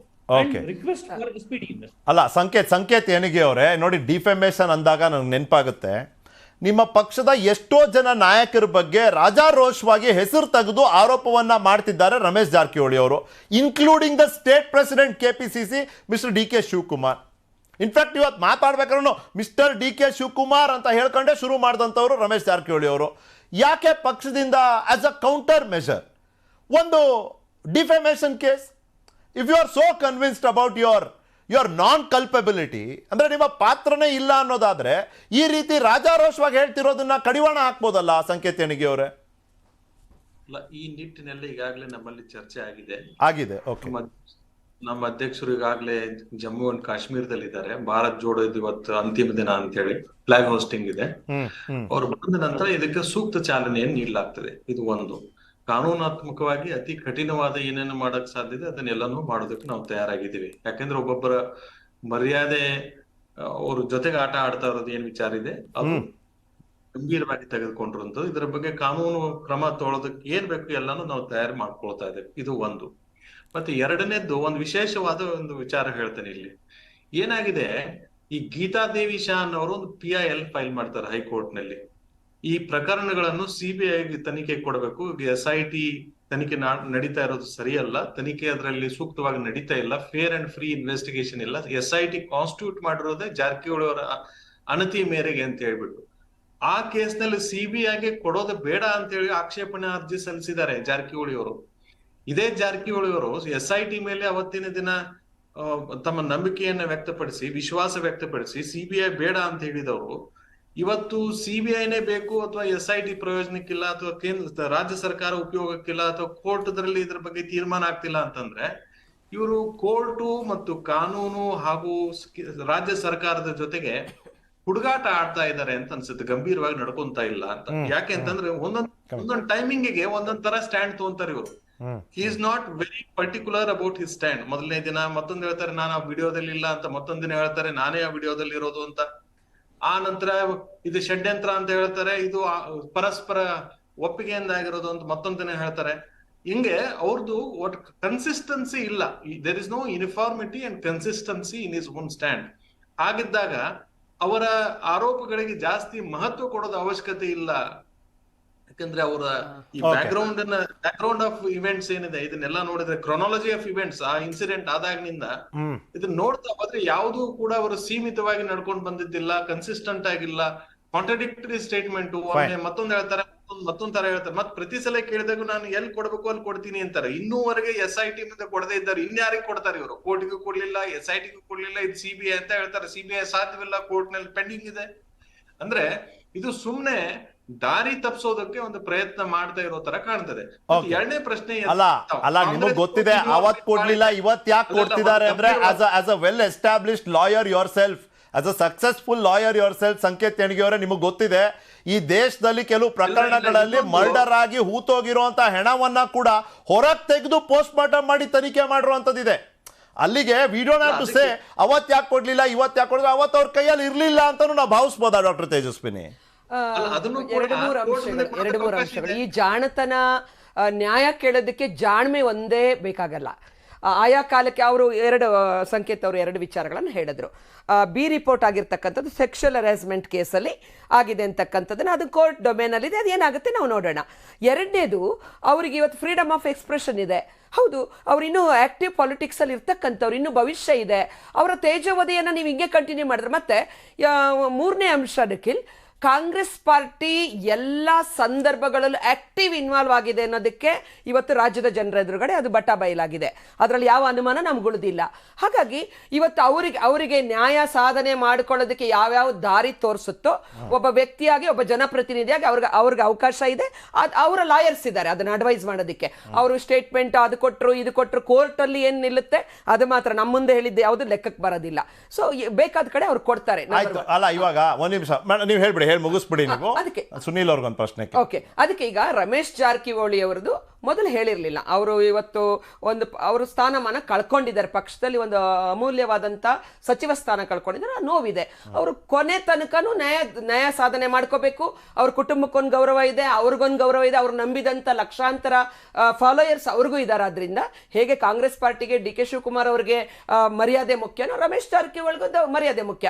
Court of ಲಾನಲ್ಲಿ ಏನಾಗುತ್ತೋ ತೀರ್ಮಾನ ಆಗಲಿ. But Congress party ಎಲ್ಲ ಸಂದರ್ಭದಲ್ಲೂ involve ಆಗಿರೋದು ನಿಜ. ಮೇಲ್ನೋಟಕ್ಕೆ ಕೂಡ Prima ಫೇಸಿ case ಅವರು ಈ ಷಡ್ಯಂತ್ರದಲ್ಲಿ ಭಾಗವಹಿಸಿರೋದು ನಿಜ ಅಂತ ಇವತ್ತಿನ ಡಿಬೇಟ್ ಅಲ್ಲಿ ಅವರ ಹೇಳಿಕೆಗಳೇ ಸಾಕು. ಹಿಂದಿನ ಡಿಬೇಟ್ ಅಲ್ಲಿ ಅವರ ಹೇಳಿಕೆಗಳೇ ಇಂದನೇ ಸುನಿಲ್ ಸರ್, ಇವತ್ತು ಏನ್ ಇವ್ರು ಬಂದಿದ್ದಾರೆ ಹೊರಗೆ, ನನ್ನ ಹತ್ರ ಆಡಿಯೋ ಕ್ಲಿಪ್ ಇದೆ ಅಂತ, ಇವತ್ತು ಒಂದು ಆಡಿಯೋ ಕ್ಲಿಪ್ ಅನ್ನ ಹೊರಗೆ ಹಾಕಿದ್ರು ನಿಜ. ಬಟ್ ಆ ಆಡಿಯೋ ಕ್ಲಿಪ್ಪಿಗೂ ನಾವು ಚರ್ಚೆ ಮಾಡ್ತಿರುವಂತ ಪ್ರಕರಣಕ್ಕೂ ಸಂಬಂಧ ಇಲ್ಲ.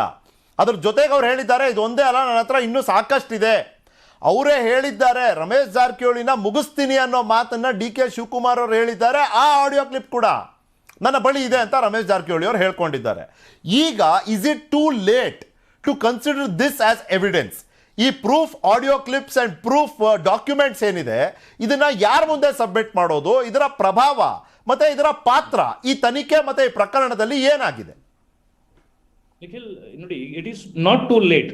ಇನ್ವೆಸ್ಟಿಗೇಷನ್ ಯಾವತ್ತೂ ಕೂಡ ಲೇಟ್ ಅಂತ ಯಾವ್ದು ಕಾನ್ಸೆಪ್ಟ್ ಇರೋದಿಲ್ಲ. ಒಂದೇನಪ್ಪಾ ಅಂದ್ರೆ ಈ ಆಡಿಯೋ ಕ್ಲಿಪ್ಪಿಂಗ್ಸ್ ಮತ್ತು ಸಿಡಿ ಇವರ ಕೈಗೆ ಯಾವಾಗ ಬಂತು ಅಥವಾ ಇವರ ಗಮನಕ್ಕೆ ಯಾವಾಗ ಬಂತು ಅನ್ನೋದು ವೆರಿ ಇಂಪಾರ್ಟೆಂಟ್ ಕ್ವಶನ್ ಆಗ್ತದೆ.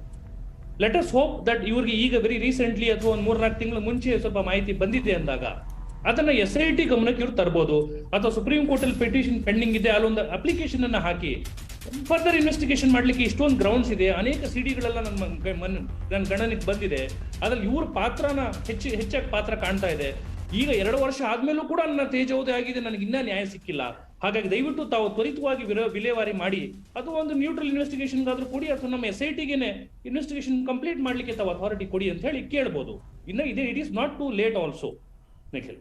ರೈಟ್. ಅಲ್ಲ, ಕಡೆದಾಗಿ ಆನ್ ಅ ಕೂಲರ್ ನೋಟ್ ನಾನು ಏನು ಕೇಳೋದು ಅಂದರೆ, ಸಂಕೇತ್ ಹೆಣಿಗೆ ಅವರು ಕಡೆಗೆ ಕೇಳ್ತೀನಿ, ಯಾಕಂದ್ರೆ this something to do with him. Madam, ಇವತ್ತು ರಮೇಶ್ ಜಾರಕಿಹೊಳಿ ಅವರು ಇಲ್ಲಿ ಬಿಸಿ ಕೆಂಡ, ಆದರೆ DK ಶಿವಕುಮಾರ್ ಅವರು ಕಾಶ್ಮೀರ್ನಲ್ಲಿ ಸ್ನೋನಲ್ಲಿ ಫುಲ್ ಥಂಡ. ಅವ್ರು ನೋಡಿ ಅವ್ರು ಏನು ಮೆಸೇಜನ್ನು ಕೊಟ್ಟರು ಇವತ್ತು, ಸ್ವಲ್ಪ ವಿಶ್ಲೇಷಣೆಗೆ ಇಲ್ಲಿ ಆಸ್ಪದ ಇದೆ. ಅಫ್ಕೋರ್ಸ್ ಅವರು ಏನನ್ನು ಹೇಳಕ್ಕೆ ಕೊಟ್ಟಿದ್ದಾರೆ ಅಂದರೆ, ನೀವು ಅಲ್ಲಿ ಕೂತ್ಕೊಂಡು ಏನು ಮಾಡಿದ್ರು ಅಷ್ಟೇ, ಇಟ್ ಡಸಂಟ್ ಅಫೆಕ್ಟ್ ಮೀ, ನನಗಿದರಿಂದ ಆತಂಕ ಇಲ್ಲ. ಬಹಳ ಸ್ಪಷ್ಟವಾಗಿ ಹೇಳಿದ್ದಾರೆ. ಅಣ್ಣ ತಮ್ಮ ಅನ್ಯೋನ್ಯವಾಗಿ ಸ್ನೋ ಗೇಮ್ಸ್ ಆಡ್ಕೊಂಡು ಅಲ್ಲಿ ಭಾರತ್ ಜೋಡೋ ಯಾತ್ರೆ ಸಮಾರೋಪ ಸಮಾರಂಭದಲ್ಲಿ ಭಾಗವಹಿಸಿದ್ದಾರೆ. ಅವರು ಖುಷಿಯಾಗಿರ್ಲಿ, ಕಾಶ್ಮೀರದಲ್ಲಿ ಅವ್ರು ಖುಷಿಯಾಗಿರ್ಲಿ, ಕಾಶ್ಮೀರದಲ್ಲಿ ಹೋಗುವ ಪ್ರತಿಯೊಬ್ರು ಖುಷಿಯಾಗಿರ್ಬೇಕು, ಅದು ನ್ಯಾಯ. ಆದ್ರೆ ಆ ತಂಡ ಆ ಒಂದು ಖುಷಿ ಕೆಂಡ ತಂಡ ಅಂತ ಹೇಳಿದ್ನಲ್ಲ, ಅದ್ರ ಬಗ್ಗೆ ಕರ್ನಾಟಕಕ್ಕೆ ಬಂದ ತಕ್ಷಣ ಕೆಂಡನೇ ಅದು.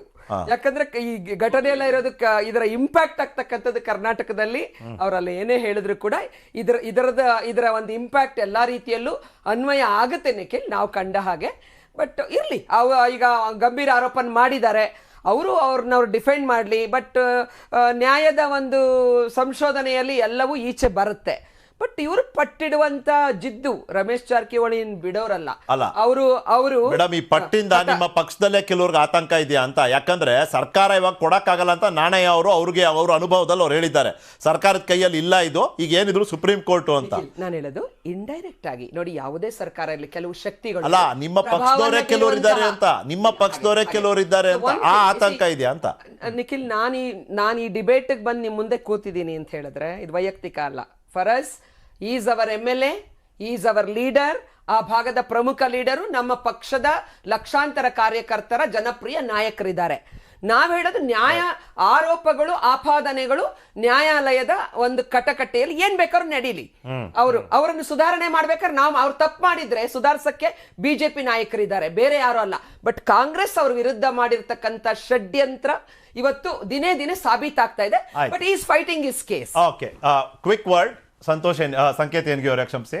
ಸಂಕೇತ್ ಹೆಣಿಗೆ ಅವರೇ, ಏನ್ ಮೆಸೇಜ್ ಇತ್ತು DK ಶಿವಕುಮಾರ್ ಅವರು? ಆರಾಮಾಗಿ ಬೆಳಿಗ್ಗೆನೆ ಫಸ್ಟು ವೆರಿ ಅನ್ಯೂಶುವಲ್, ಅವರು ಬಹುಶಃ ದಿನ ಕಾಶ್ಮೀರ್ಗೆ ಹೋಗೋದಿಲ್ಲ, ಹಾಗಾಗಿ ಹೋದಾಗ ಅಲ್ಲಿ ಒಂದು ಸ್ನೋ ಬಗ್ಗೆ, ಅಲ್ಲಿರೋ ಕೂಲ್ ಕ್ಲೈಮೇಟು, ವಾತಾವರಣದ ಬಗ್ಗೆ ಮಾತನಾಡಿದ್ದಾರೆ. Again it is very unusual. ಅದಾದ ನಂತರ ಆ ವಿಡಿಯೋಗಳೆಲ್ಲ ಹೊರಗೆ ಬಂದಿದ್ದು ಬಹಳ ವ್ಯವಸ್ಥಿತವಾಗಿ ಕಾಣ್ತಿದೆ. ಬಟ್ ನಂದಲೆಸ್ ಪೊಲಿಟಿಕಲ್ ಆಗಿ ನಾವು ನೋಡ್ಲೇಬೇಕಾಗುತ್ತೆ. ನೀವ್ ಹೇಗೆ ನೋಡಿದ್ರಿ ಅಂತ ಕೇಳ್ತಿದ್ದೀನಿ. ಅವ್ರ ಸಂದೇಶ ಬಹಳ ಸ್ಪಷ್ಟವಾಗಿತ್ತು ಇವತ್ತು ಆ ವಿಡಿಯೋ ಮುಖಾಂತರ. ಮೊದಲೇದ್ದು, ತಪ್ಪು ಮಾಡಿದವರು ತಲೆ ಬಿಸಿ ಆಗಿರ್ತದೆ, ಪ್ರೆಸ್ ಕಾನ್ಫರೆನ್ಸ್ ಮತ್ತೊಂದು ಮಾಡ್ಕೊಂತಾರೆ. ನಾನು ಏನೂ ತಪ್ಪು ಮಾಡಿಲ್ಲ, ನಾನು ಆರಾಮಾಗಿ ಇದ್ದೀನಿ, ಜಾಯಲ್ ಆಗಿ ನಾನಿದ್ದೇನೆ, ತಂಡ ಆಗಿದ್ದೀನಿ ಅಂತ ಹೇಳ್ಬಿಟ್ಟು ಆ ಮೆಸೇಜ್ ಅನ್ನ ಕೊಟ್ಟಿದ್ದಾರೆ. ಏನಿದ್ದದ್ದು ಕೋರ್ಟ್ ಮುಂದೆ ಇದೆ, ಕೋರ್ಟ್ ಅಲ್ಲಿ ಏನ್ ಇತ್ಯರ್ಥ ಆಗಿತ್ತು ಆಗ್ಲಿ ಅಂತ ಹೇಳ್ಬಿಟ್ಟು ಕೋರ್ಟ್ ಮೇಲೆ ಹಾಕಿ ಆರಾಮಾಗಿ ನೆಮ್ಮದಿಯಾಗಿ ಸಂತೋಷದಿಂದ ಅವ್ರು ಇದ್ದಾರೆ. ಅದನ್ನೇ ಅವ್ರ ಮೆಸೇಜ್ ತಲೆ ಮೇಲೆ ಐಸ್ ಇಟ್ಕೋತಾ ಇದಾರೆ, ಕೋಲ್ಡ್ ಆಗ್ಬಿಡುತ್ತೆ ಅಂತ ಹೇಳಿ. ಅತಿ ಕೋಲ್ಡ್ ಒಳ್ಳೇದಲ್ಲ ಆರೋಗ್ಯಕ್ಕೆ. ನನ್ನ ಹತ್ರ ಸಮಯ ಆಯ್ತಿದ್ದಷ್ಟೇ. ಸಂಕೇತ್ ಹೆಣಿಗೆ ಅವರೇ, ಸುನಿಲ್ ಕುಮಾರ್ ಅವರೇ, ಡಾಕ್ಟರ್ ತೇಜಸ್ವಿನಿ, ಧನ್ಯವಾದ ನಿಮ್ಮ ಸಮಯಕ್ಕಾಗಿ. Thank you so much. ಇದಾಗಿತ್ತು ಇವತ್ತಿನ ಚರ್ಚೆಯ ವಿಷಯ, ಟು ದ ಪಾಯಿಂಟ್. ನೋಡ್ತೀರಿ ನ್ಯೂಸ್ 18, ಜಾಲ ನಮ್ಮದು, ಬಲ ನಿಮ್ಮದು. ನನ್ನ ಪ್ರಶ್ನೆಯಿಂದ ತಪ್ಪಿಸ್ಕೊಳ್ಳೋದು ಸುಲಭ ಅಲ್ಲ.